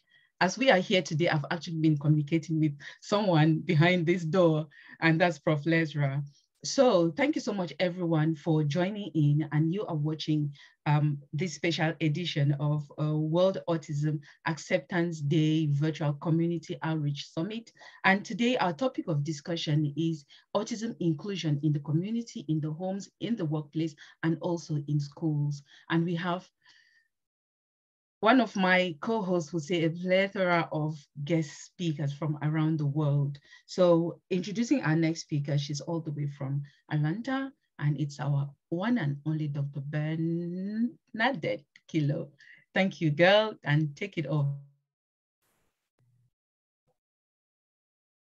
Thank you so much. Thank you. Can you hear me? Yes. Okay. All right, so first of all, just forgive the background noise. I have a lot going on. I think my neighbor decided to cut his grass at this very moment, so that works out.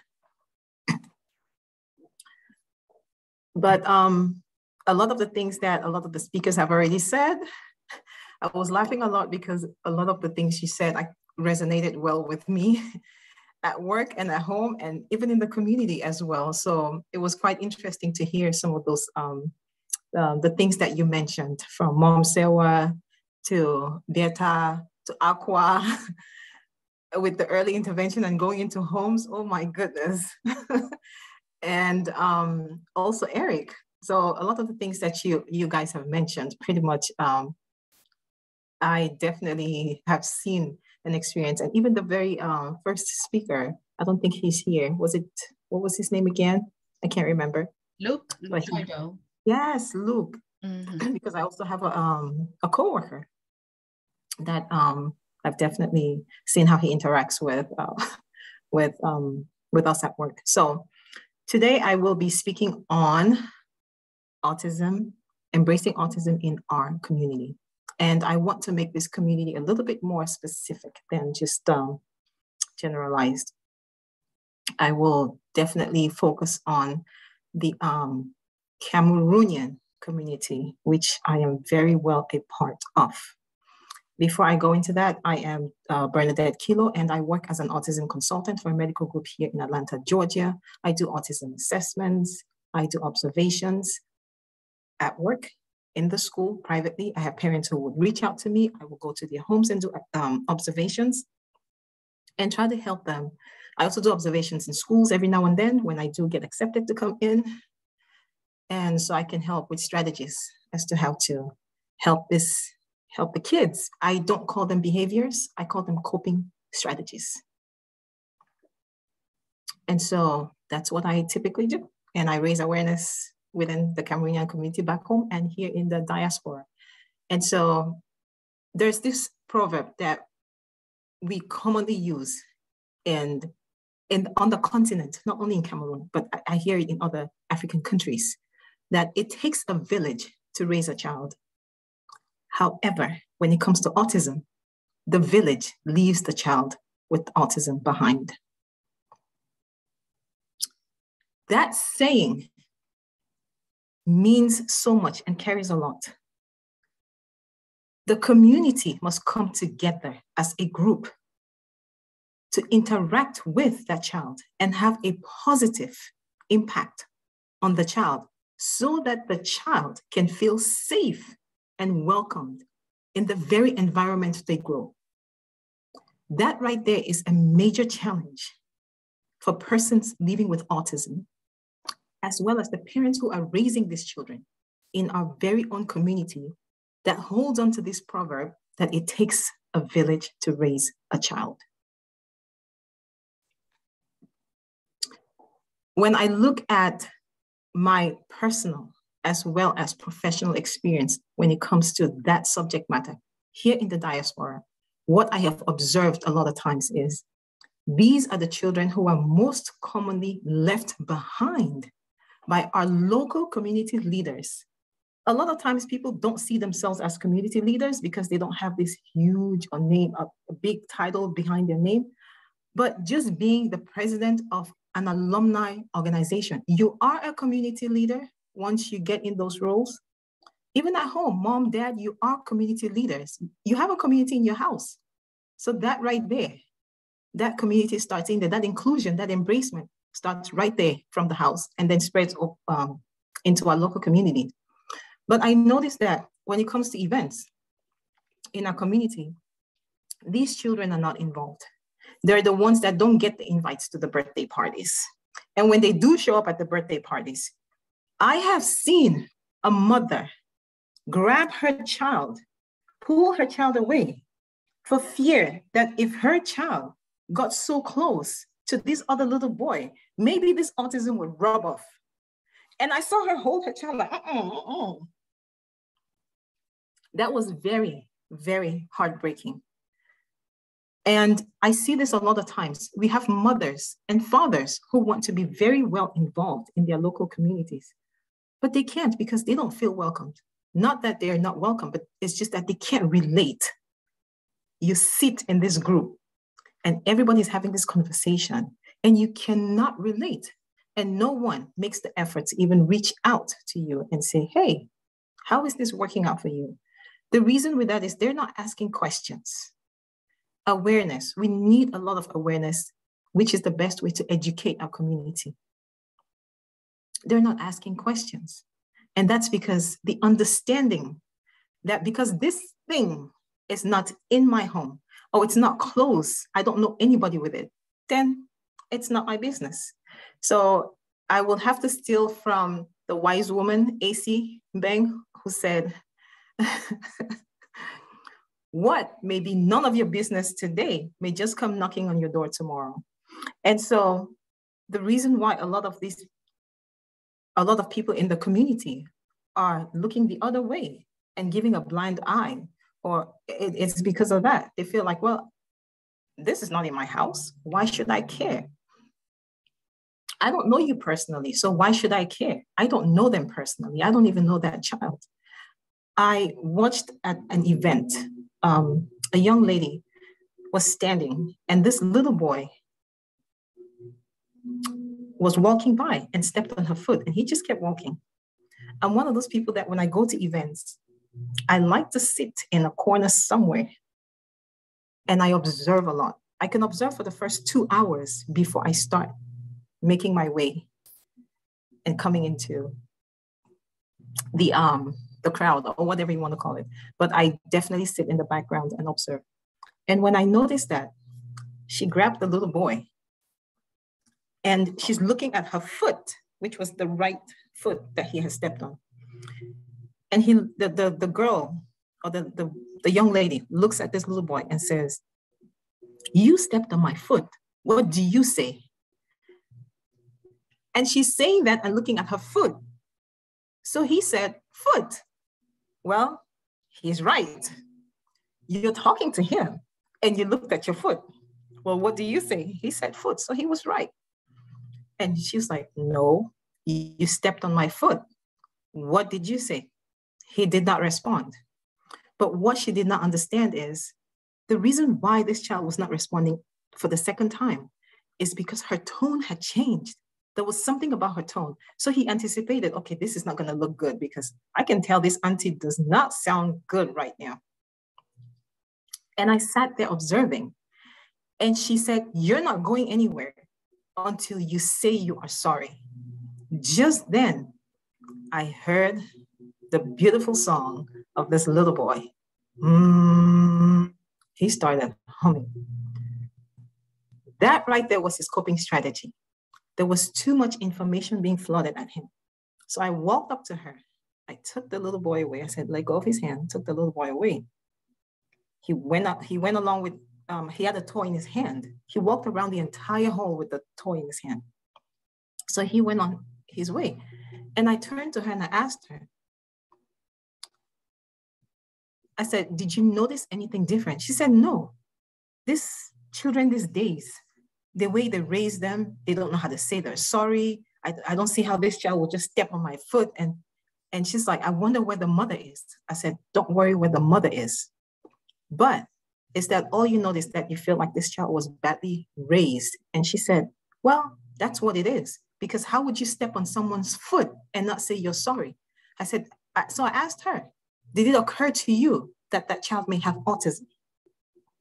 And she paused. And she said, "No." The reason why I went directly to that question is because she was a medical student then. And after I gave her a crash course, I told her, "By the way, the mother of that young boy is right in front of you. Let me reintroduce myself. My name is Bernadette, and that was my son."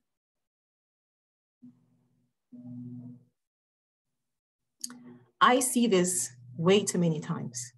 A lot of times, families don't come out to these events. That is because the community is not accepting them.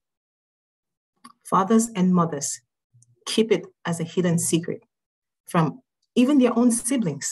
Aunties and uncles don't know. Even grandparents don't know, for the exact same reason, because they're not accepted. They're not welcomed in the community. And all we need is just awareness. We need workshops. We need people to not only understand, but to get to know that having a different ability does not make you less human. We are all the same. We do the same thing. People with autism actually do the same thing. They're doing it in a different way at a different time. Just like we have night and day. It's dark somewhere now, but it's light out here. It's the same concept. And so we as a community, we have to come together, interact, understand how to interact with these children, engage them. So that way, not only us could have that positive interaction, but the children too could have the positive experience with how we are interacting with them. This is the same thing back home in Cameroon. It's the exact same thing. It looks like it's worse, but at least back home, you have I would call it a central unit where you at least have someone to talk to, even if no one accepts. There's this sense of community in the diaspora. It's you, yourself, and yourself. You can't even go to the neighbor. If you go to the neighbor's house, they'll be calling the cops on you, like, "There's a strange woman at my door." And so we really, really need the education. We need to continue to raise awareness. We need to continue the workshops. We need to continue to educate people so that they have a great understanding, so that they can better communicate, they can better interact, they can better engage, and they could embrace these children. I know for sure that there is a child somewhere in some village in Cameroon who definitely is yearning just to show the skills that they have.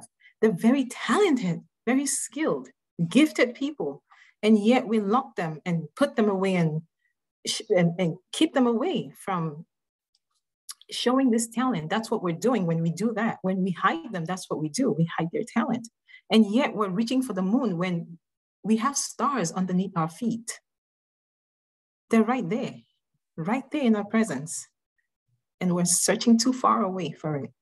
So if there's anything I could leave with anybody today, is that our community leaders, those in alumni groups, those in Njangi meetings, and all these things that we have, all the many community events we have, create the environment to welcome not only the parents, because if you welcome the parent, you have to welcome the child. That's another reason why I went to another party and I met this mom. And I was shocked that she had another child. I had no idea that there was another child. I've seen her for years. And to me, it felt like this was news. Like, how is it that you have another child? And she said, yes. Oh, I just don't bring him around because he's a handful. But she takes the other one. So that means that the non-neurotypical kids are her preferred children because they're not a handful. And so the child with autism gets left behind, the non-neurotypical, and then the neurotypical comes out. So she takes those ones out and leaves the other one behind. That's because of how the community is structured. I can't blame her. It's not a good thing, but at the same time, it's because of how the community is structured, where we're leaving parents to choose. You have to make a choice as to which child you want. And then the labels come, the good or the bad. They're all good. They're different, that's it. And so you have this mother who's she's left behind to pick because she wants the easier one to handle in the community because everybody's not gonna give her that look. Everybody's not gonna say, oh, you know, this child is just stubborn and all that stuff. And so if there's one thing I learned early on from my personal experience was this young lady who told me I spoiled my child. He cried too much and I just needed to go put him in daycare and all of that nonsense will stop. I never responded. And I turned around and I looked at her and I said, and I hold on to that statement till today.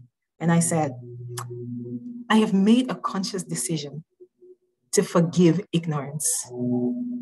And I live by it every single day, at work, at home, and in my community. I thank you all for having me, and it's a pleasure always talking. Thank you. Oh, Bernadette, thank you so much. I have so much resonating with your speech here. And as a mom, especially to boy as well, it's really, really difficult to get the community on board. And being from Hungary, when I met my husband from Cameroon, actually the term you used, to raise a child, is very new to me because Hungarians, we have a very close community and a close family. But the same thing happens, that the doors closed when you have a child with disabilities. So you even have a closer community, and then when the doors even close further, you even have a very, very tiny support network you can rely on. So it's very important to get the children accepted for who they are, really, and because they might not say sorry for what you expect them to be say sorry for. And it's okay for them to not be able to do that. And you need to be aware that there's a reason behind those sort of things. So my little boy, if you would talk to him, he would say numbers upon numbers, and he might not engage the way you would expect him to engage. But I think when you try and pick the talents behind who they are, it's really important for us to embrace that. And I think the community needs to realize the talents what these children have and really to bring these out, and we need to work together for that, because they are missing out, and we are missing out on them because they have very, very specific things that they're really amazing about. And I think if we're hiding them away from the public eye, they're not gonna shine. And they're little stars that this is saying need to shine. So thank you for your input, it's really amazing. So, going to our next speaker, I hope I pronounced his name correctly. It's William Wanderpuji, and he's also going to be speaking about workplace inclusion in the UK.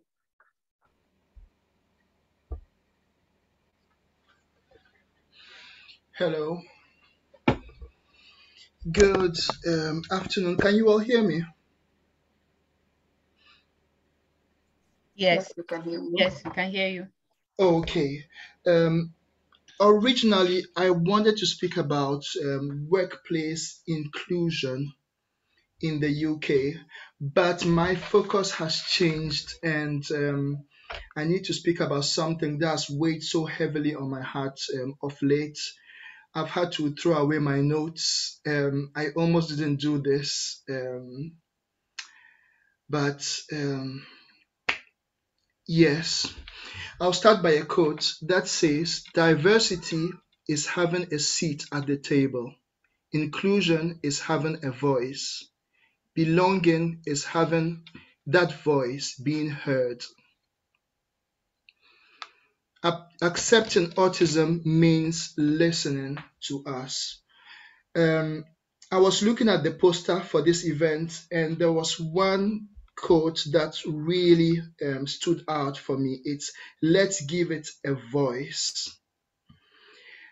We as the autistic community, first of all, let me introduce myself. My name is William Vanderpoy. I'm originally from Ghana and I live in the UK at the moment. I am a student social worker. Before that, I used to be an early years teacher. Now, I am also autistic. I'm on the autistic spectrum. I have a diagnosis of autism. And I'm here to speak about the elephant in the room. Why am I saying all this?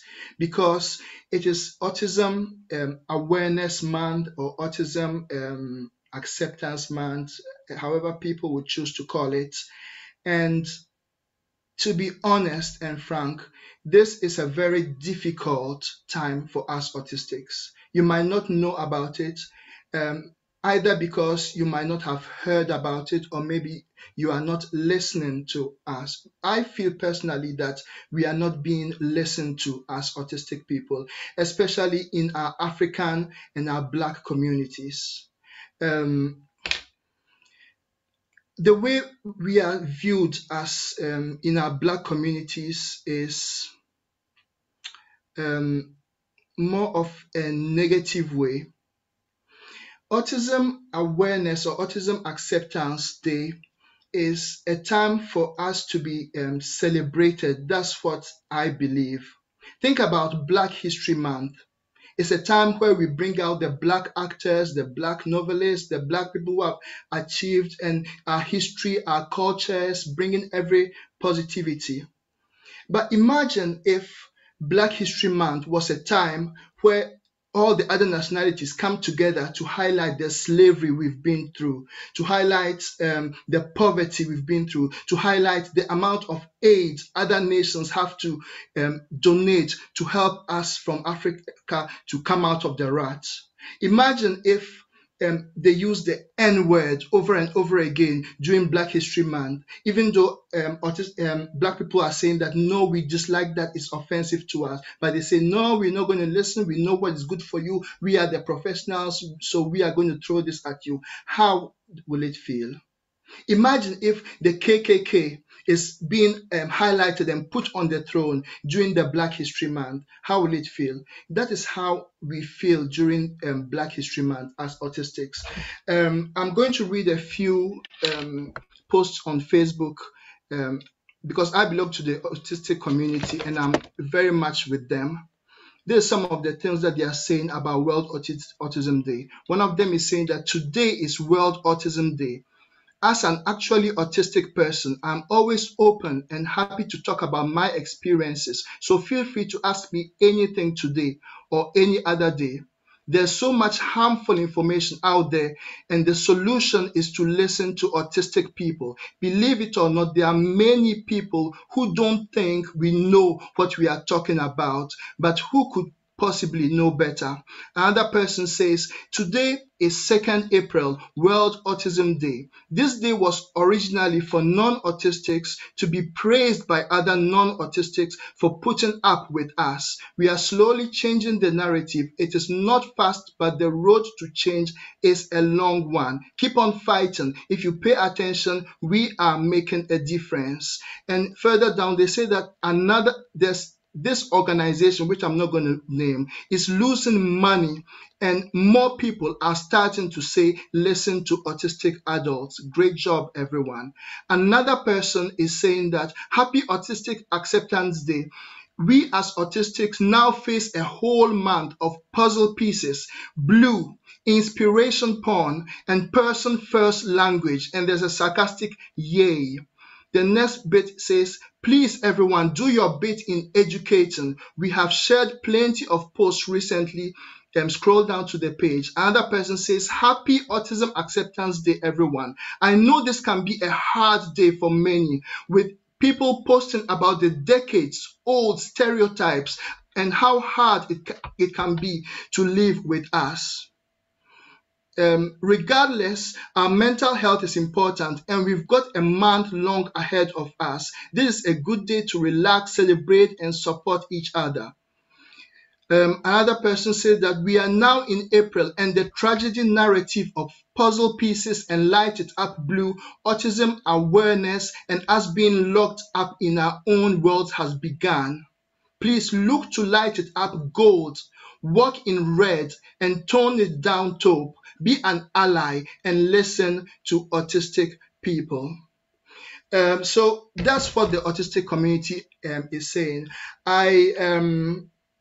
I'm saying all this because I'm at the receiving end of it. What everyone is doing is great. I do appreciate you. I do appreciate you professionals. I do appreciate you parents for all the things you've done, for all the things you keep doing. The schools you've built up is really great. It's fantastic. I do applaud you. I know that some parents are even not sleeping at night because their children cannot sleep. I know that you are tired, you are stressed, you lack support. We know that. We see you, we see your efforts, we are appreciating you. Please do not believe for 1 second that I'm here to trample upon your efforts. No, I'm not. I'm just here to say the other side that people do not hear about, the side of the adult autistic person. Because in our African communities, it seems like people do not believe that autistic children grow up to become autistic adults, and they do have a voice. There's a page I used to follow, but I don't follow it anymore. It's about this autistic parent who has been showcasing their child who is the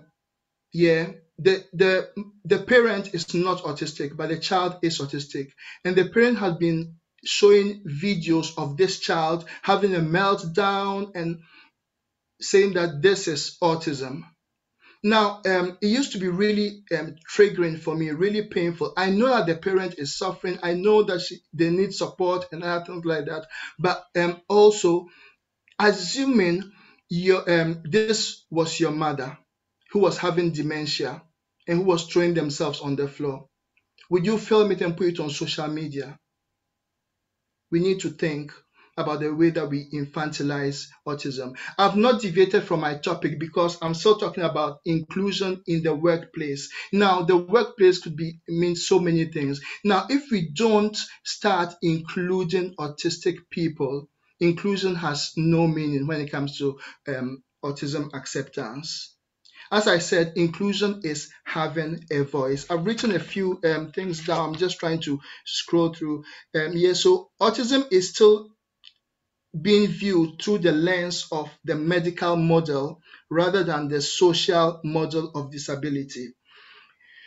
As I said earlier on, I came from Ghana and I'm living here in the UK. In the UK, even though it's still a bit slow, I believe that autistic people are being listened to. When I go to work, I'm able to sit down and tell my manager that I am autistic and show them my diagnosis without any fear of reprisals. When I go to uni, I'm still studying at the uni. I'm studying a master's in social work at the moment. I was able to freely tell them about my diagnosis. If I was living in Africa, will I be able to do that? I do not think so. I would have never come out of the closet if I was still living in my native Ghana because of the stigma. If I was still living in my home country, I wouldn't have told my university tutors that I'm autistic, because I believe that it will make my exam papers very easy for them to mark. They won't even read, they'll just cross it. This guy doesn't know what he's talking about. I'm sorry, but this is the impression I've got. Recently, I was invited on a Ghanaian platform to speak about autism. I think I was the only autistic person, and I was supposed to make a video and just send it to them, and they'll show it at the event. I think it was during the coronavirus times, so there was a lot of social distance and other things. So I recorded my video. It took me all night. I had to make several takes. I was really shattered. I was coming from work, and I decided to follow the program live. Now, it looked like they were a little bit short on time, so they made the experts come to speak. People had PhDs in this and qualifications in that. They came to speak.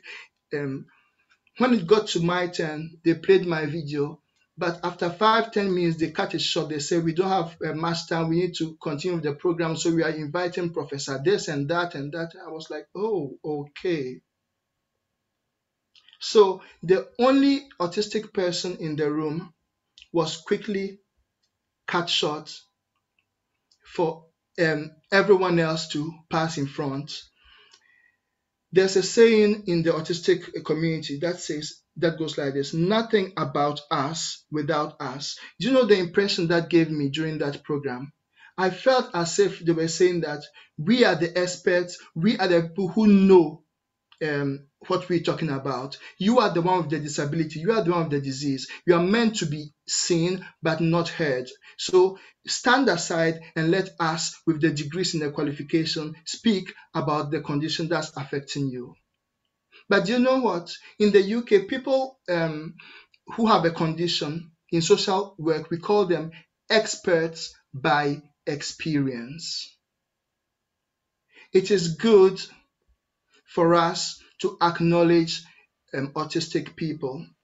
There are some things that we say as autistic people that I believe is not being listened to. Sometimes people listen to us and they take it on board. Recently, there was the Down Syndrome Day, Awareness Day. And I decided to highlight all the actors with Down syndrome, the models with Down syndrome, the beautiful side, the positives of Down syndrome. And one of the pictures had this washing line with socks on it. And I put it on my page and said, Happy World Down Syndrome Day. And one person who was an expert by experience, who had lived with Down syndrome, told me that, you know what? That picture of the socks that everyone is putting there is offensive to us. I didn't think twice. I just removed it from my status and apologized to that person. And also, I heard on that same day that they don't want to be called Down syndrome, but they want it to be called trisomy 21, something similar like that. So I decided to look into it and to be more careful in the future. Now, why am I saying that? Because the good book says, do unto others what you want others to be done unto you. I have many times highlighted the things that are offensive to the majority of the autistic community. And those of the people in the UK and other parts of the world were receptive to it.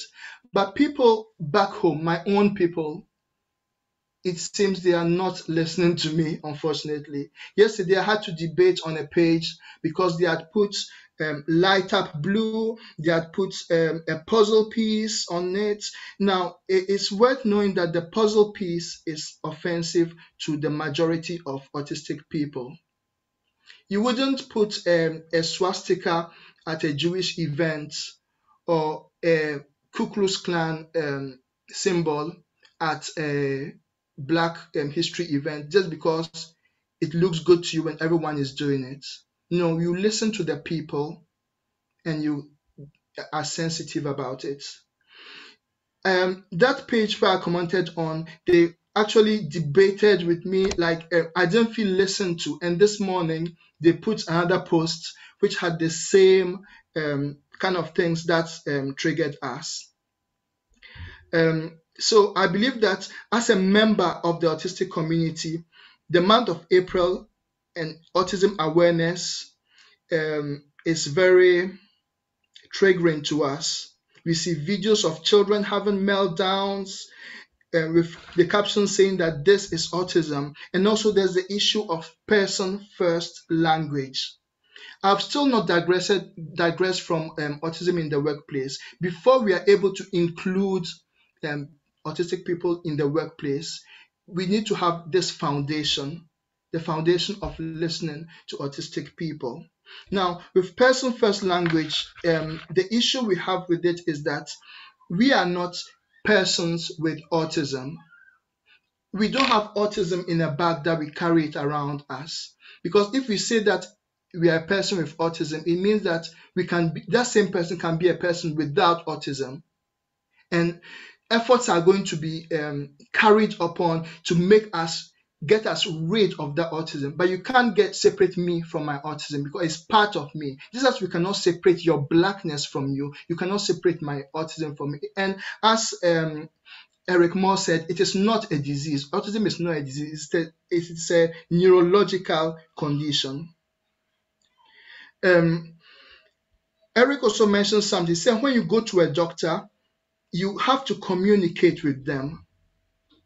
The doctor will have to find out what is wrong with you, what's the problem with you, by speaking, having a dialogue with you. I feel that the African communities it's like the doctor and I'm the patient, and they are not actually engaging with me. They are saying that, okay, this is what we believe is wrong with you. So this is what we are going to give you.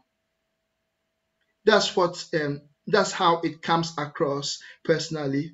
I'm not attacking anyone.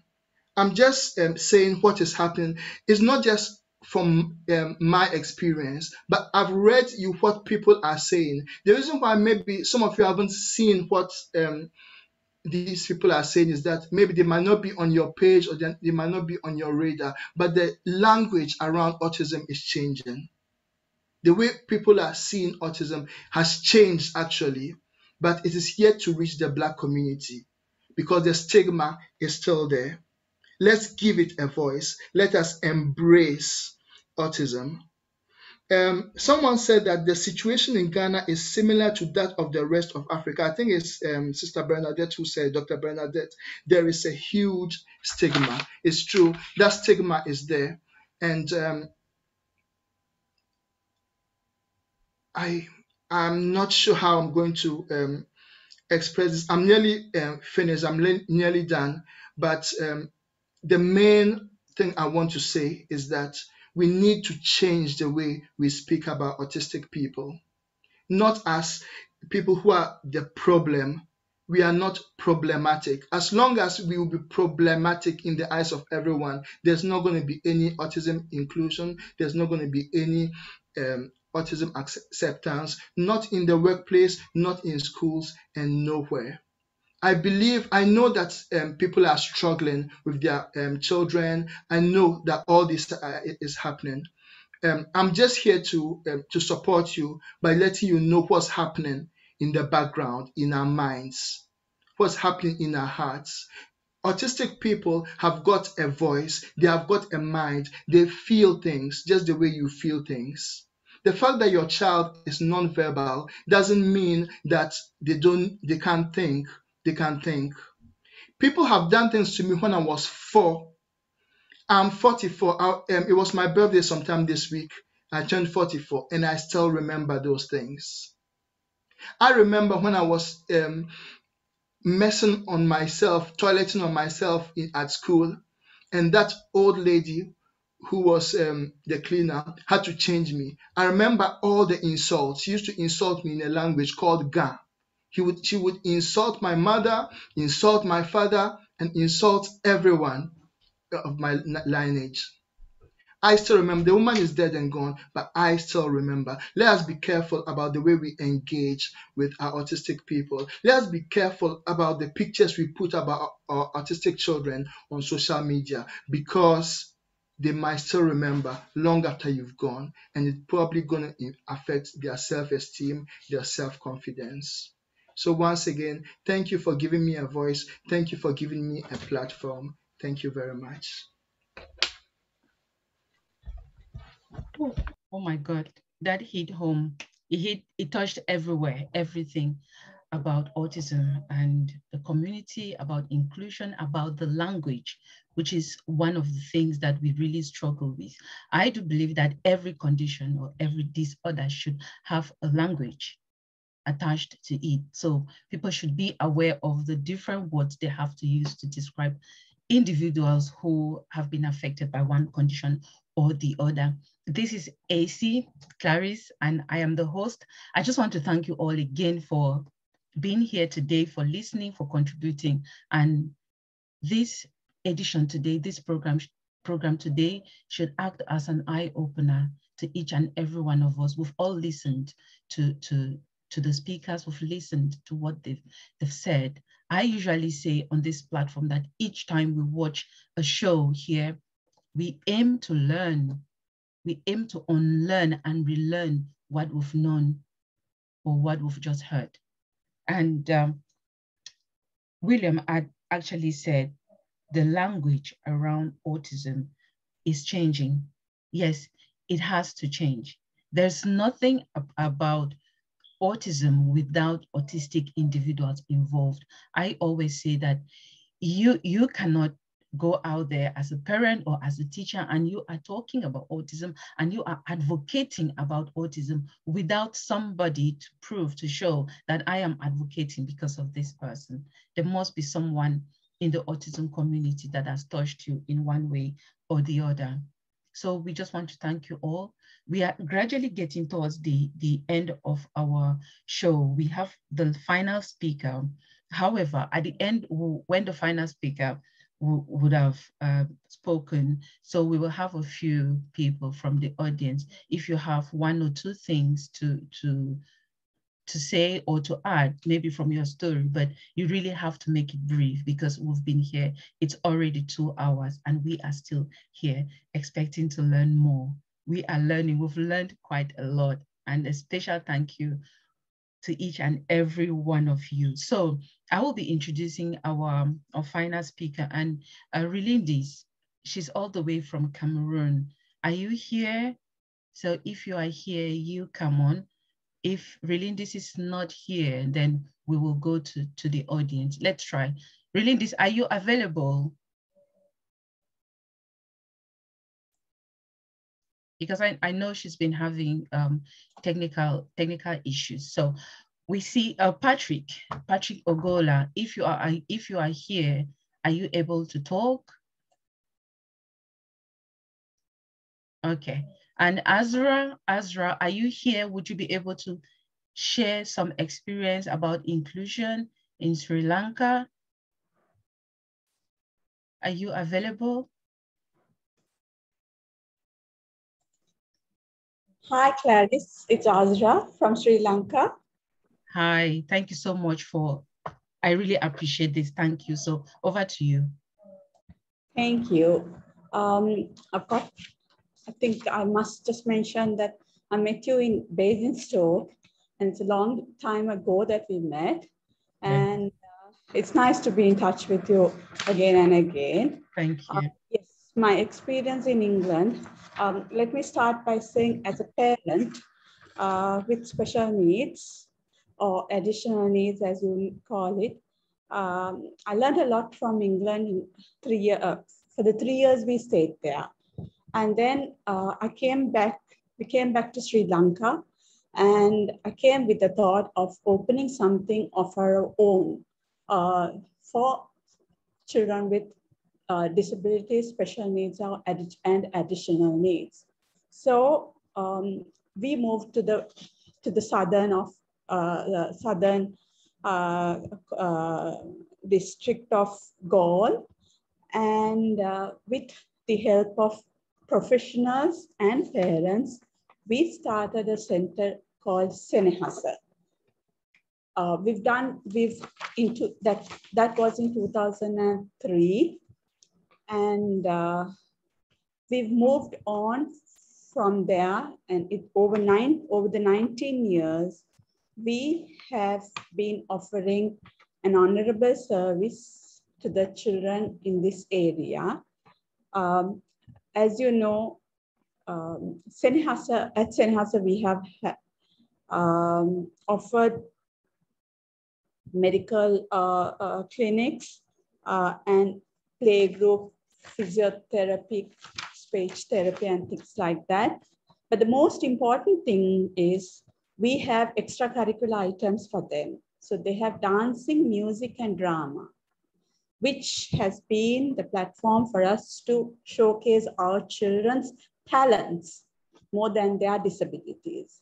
It is not only autism, but we have children with we have children, not as names or labels. So the children learn social skills and they practice quite a bit of social skill during this. Children learn many social skills during the practices, and this paved the way for integration and inclusion in schools. So at Senhasa, we keep them for 5 years, hopefully, and then we send them to schools in their areas. And parents learn to survive in their areas, and they come back with very, very positive stories. Then once they leave school or once they are in school, whether it is mainstream schools, special education units, or inclusive classrooms, they manage very well up to a point. They come back for dancing, music, and drama. And once they leave school, some of them do return for vocational training activities, which we conduct in a very, very small way. We don't have big numbers, and but we do cater to the children. And of course, it's just 19 years. So we have had a couple of them going into workplaces, some going for training, and the rest are with us. About 8 to 10 children, young adults, come back for their vocational training. So this is a small step taken towards inclusion. And I'm happy to say that, yes, we've learned a lot from them, and the children are happy. For them, they don't feel that this is Senhasa is a place for children with disability and additional needs. They just feel that it is a place for them to enjoy their day and get back. So that's the happiness we bring to the children and the parents at Senhasa. Thank you, Clarice, and thank you to all those parents and speakers. You've done a wonderful job. Thank you. Thank you so much, Azra. It's really a pleasure hearing from you, and we are looking forward to having you again here in Basingstoke, here in the UK, for more projects for Senhasa. So thank you, everyone. If there's anyone in the audience and you would like to speak, Gina, are you here to talk about flights, autism and flight and inclusion? Gina Fulton, if you are here, please, can you come over to the mic? It's over to you if you're still here.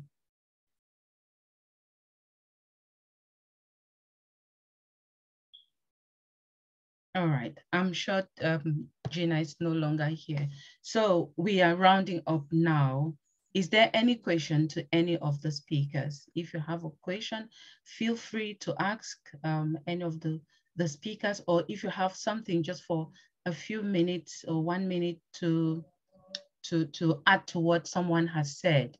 Okay, there's someone with a hand up, Mark Yuyun. Please, over to you. Hi, everyone. Thank you very much for this great session. I'm Mark Yuyun. I'm calling in from Atlanta.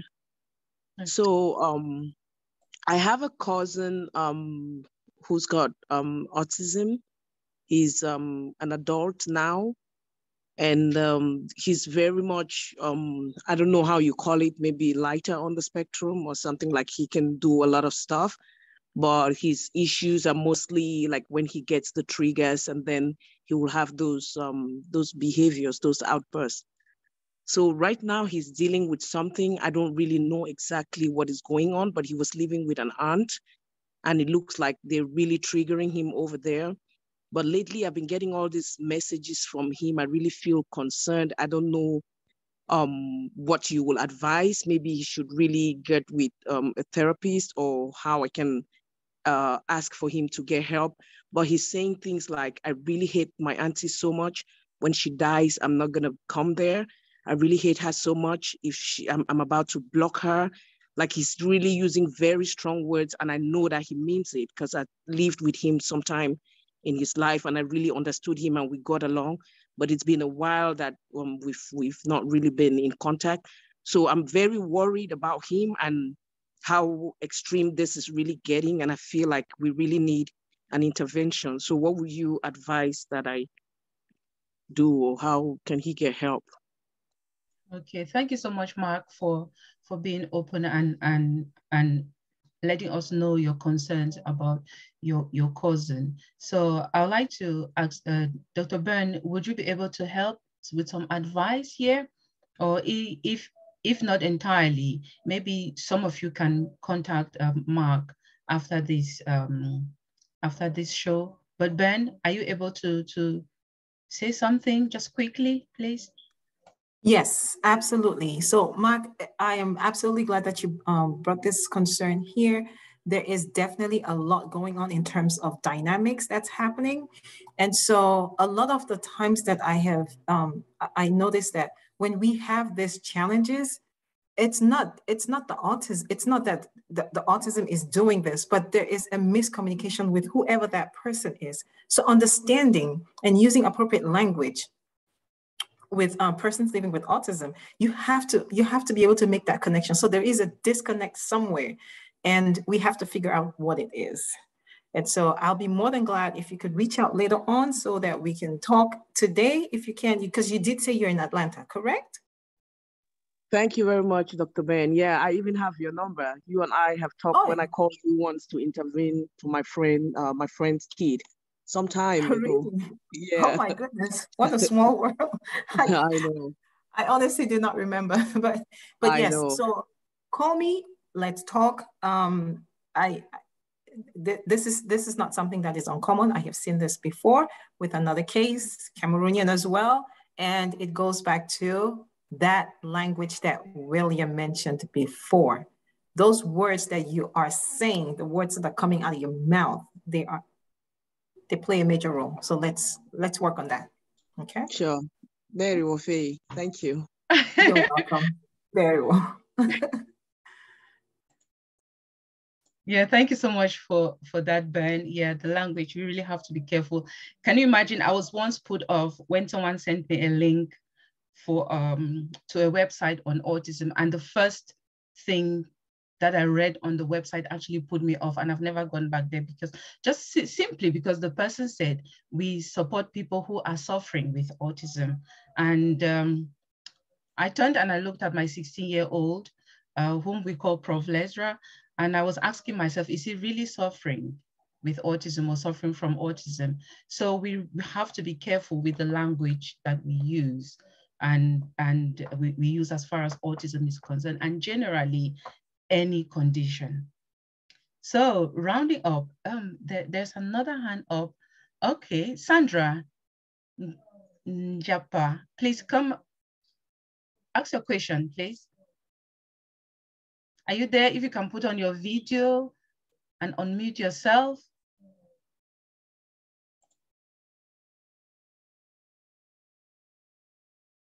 Are you there?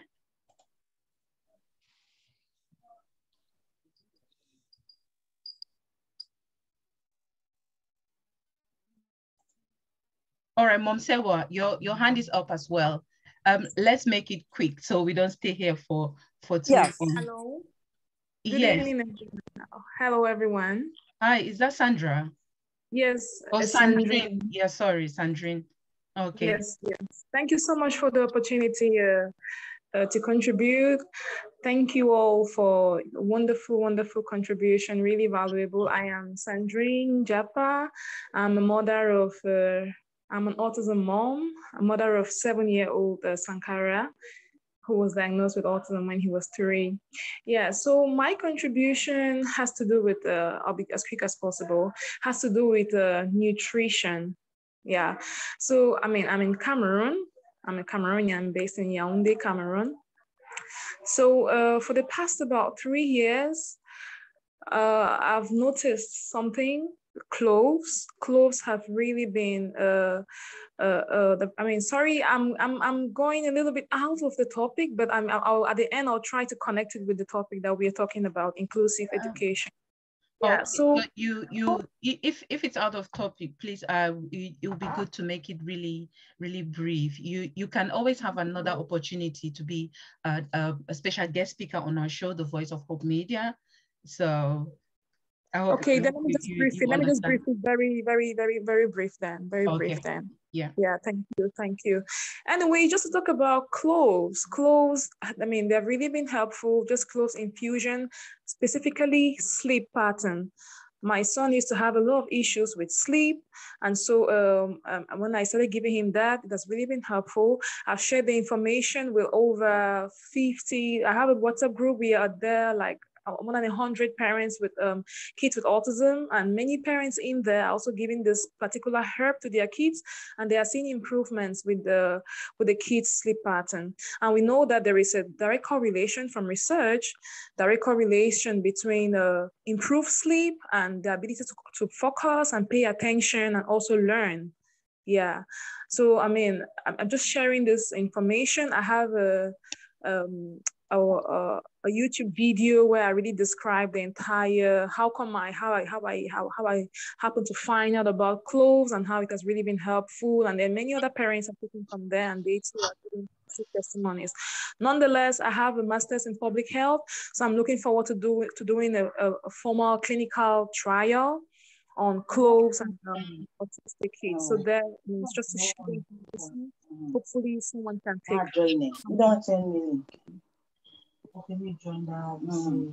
So thank you all. Thank you for the opportunity to share. Thank you. Yeah, thank you so much, Sandrine. It was really a pleasure having you and sharing your experience. If it's possible, can you put your YouTube link on in the comment section, either in this Zoom meeting or on the Facebook page, The Voice of Hope Media? Then people can connect with you there, if that's okay. Okay.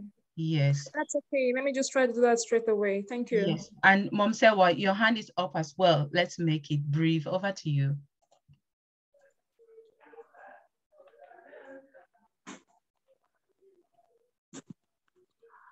Mom, are you there?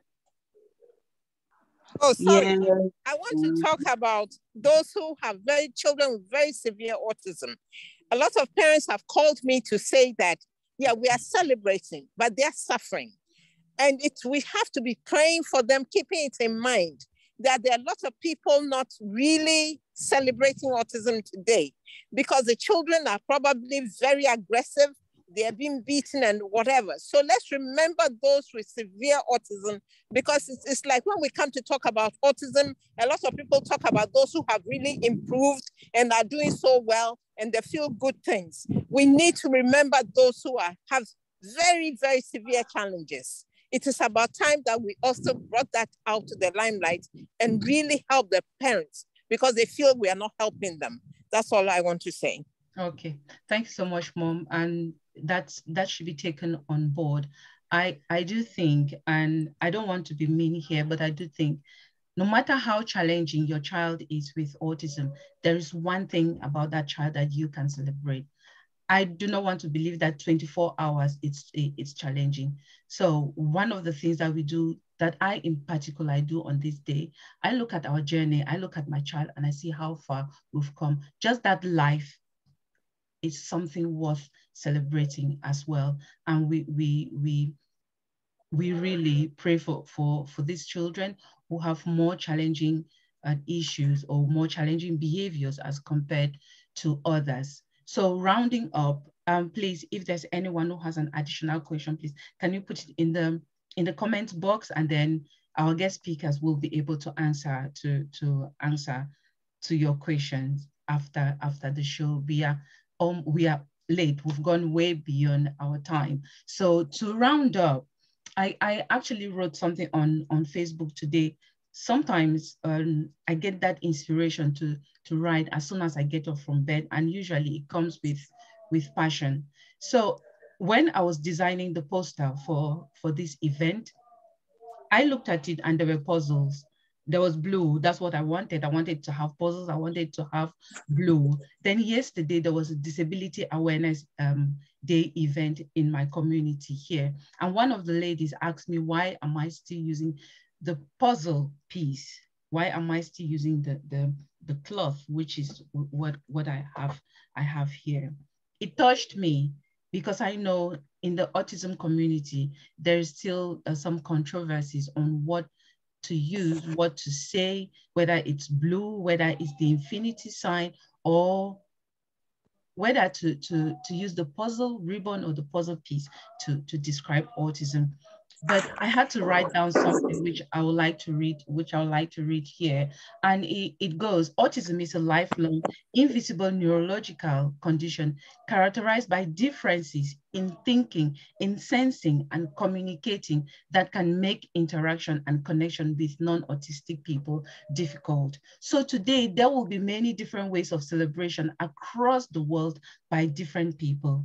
Autism itself, as some say, is a different ability. Yes, they say autism is a spectrum and no two people are the same. True. Once you are autistic your whole life. So which means a child with autism will grow up as an adult with autism. And there's this saying, I think it's from Temple Grandin. Once you've met one person with autism, you've met just that one person with autism. Autism is not an illness. Autism is something people are born with, even though it cannot be diagnosed immediately, but it's there. Autism is not a medical condition with treatments or cure. Some people need support more than others. Many will at some point become more independent and move on to secure jobs, have a family of their own, whereas some will forever depend on another adult for their daily needs. We are all aware of this, and all the parents in here, you will know, and you will agree with me. Autism, they say, is a spectrum. Some say it is mild, some say it's moderate, some say it's severe. Autism is known as a spectrum disorder because there is a wide variety, there's a wide variation in the type and severity of symptoms people experience on a daily basis. Many will instantly think of boys when autism is mentioned, right? Many do not really think of girls, especially if you do not have a girl, or if you've seen so many people with autism who are boys or men. Girls are also on the spectrum. So many of them are. Many have gone undiagnosed. Maybe due to the girl's ability to camouflage and mimic another person they know. So this autism, you see, has brought families, friends, communities, and countries together. And we can testify this because in 2019, we were in Kenya from all across Africa. This same autism has also caused damage, separation, despair, and sorrow in many families. Just like what Mom Sewa has just said, so many parents are struggling right now with children with extreme challenging behavior. That is still another part of autism. So when you look at someone with autism, what do you see? What exactly do you see? Some say autism is a child who doesn't make eye contact, one who doesn't talk, one who doesn't have emotions. Another will describe them as one who runs up and down like a lunatic. One child once described my son that way.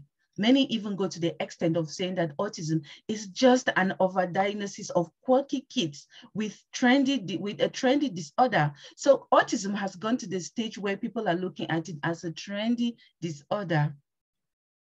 Some say that the goal should be to make autistic children indistinguishable from their peers. This is ridiculous. Others who are just learning about autism say autism used to be rare, but now it is so common. In those days, in the 90s or in the 80s, we never used to hear about autism. Why? Some will ask you, why is it that we don't have elderly people in care homes who are autistic?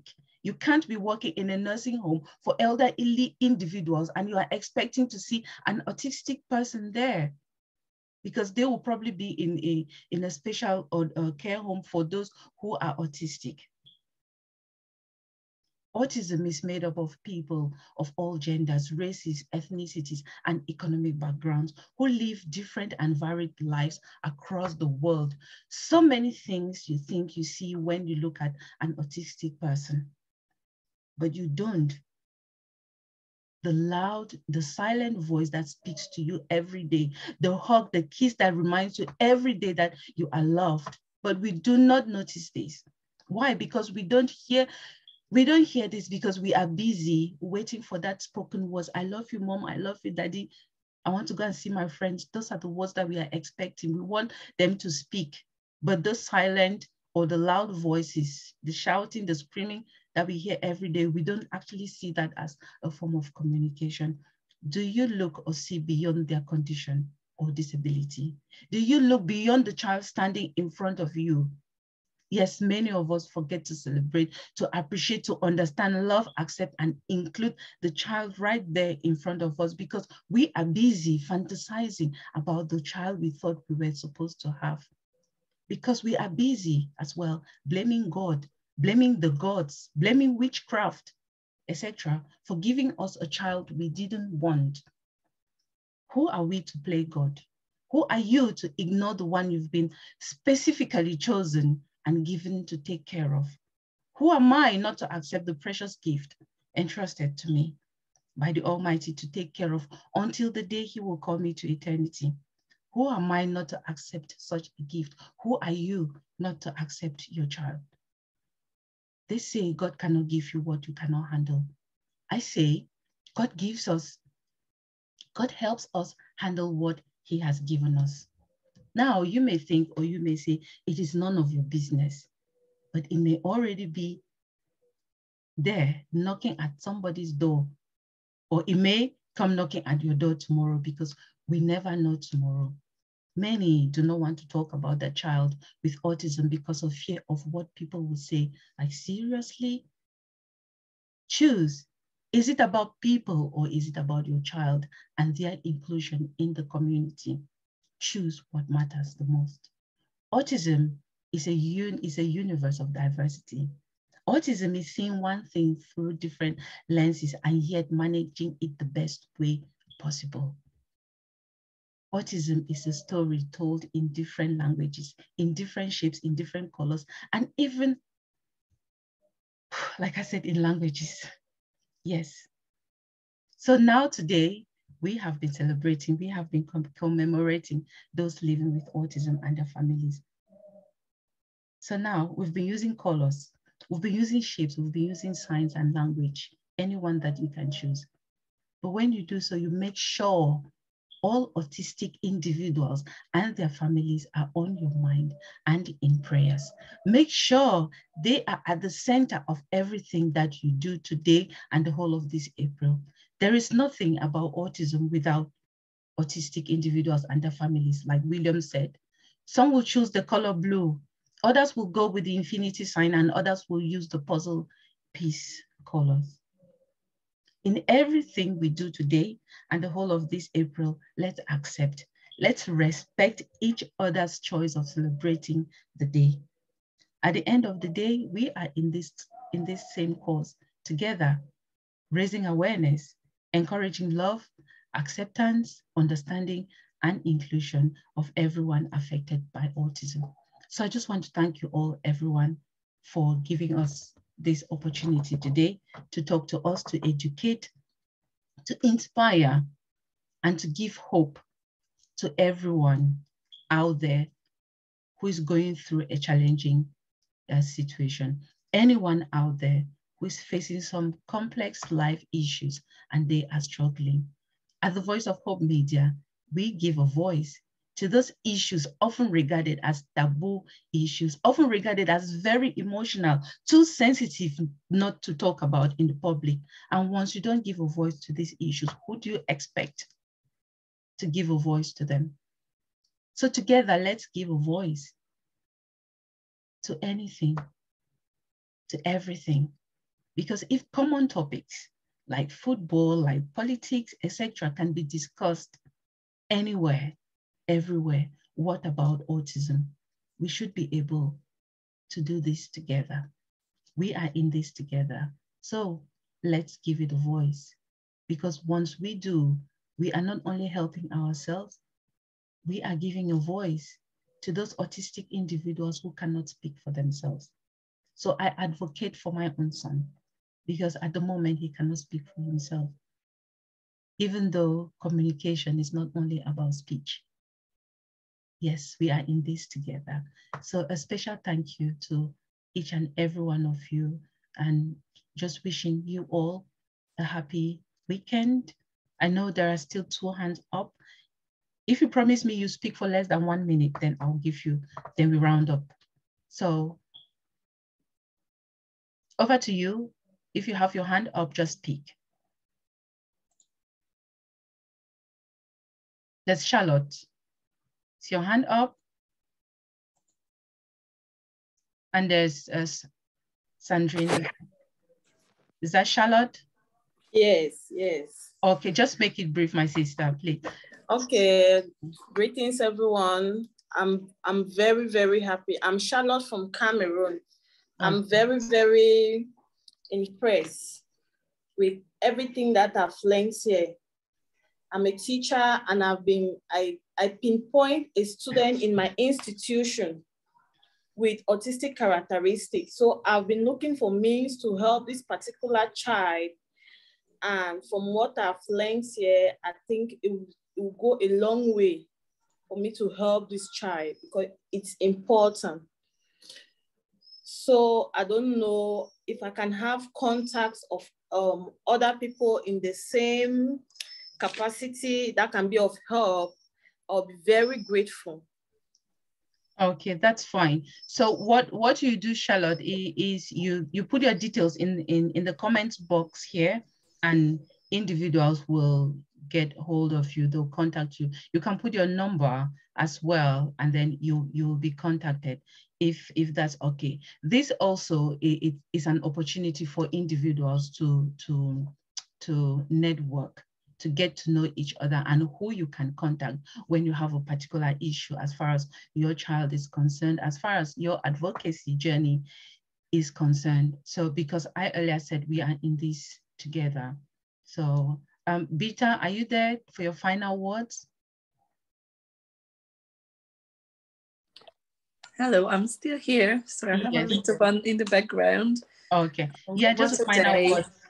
Oh, thank you so much, everyone, for your amazing contribution. I have learned so much today, and I think the biggest message for me was to celebrate autism. I think that was my biggest take on today from William, and I will take it on board to embrace and celebrate rather than just raise awareness and acceptance and inclusion.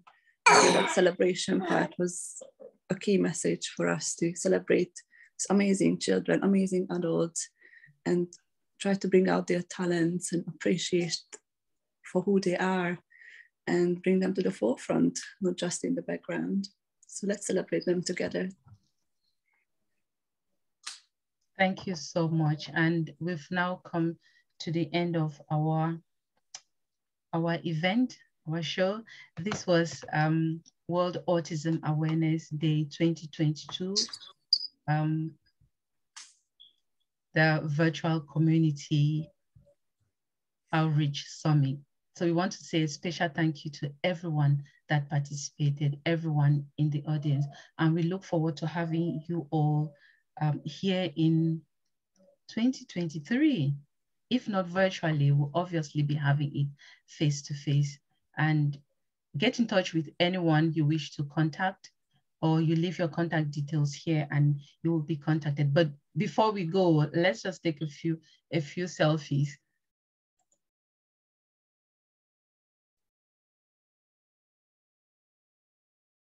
So thank you, everyone, and happy weekend. Enjoy your Sunday tomorrow, and bye. Bye, everyone. Thank you. It's been a pleasure Thank you and a very joy. much. Bye. Thank you so much, Bye. everyone. Bye, everyone. Thanks. Bye. Thank you. Bye. Bye.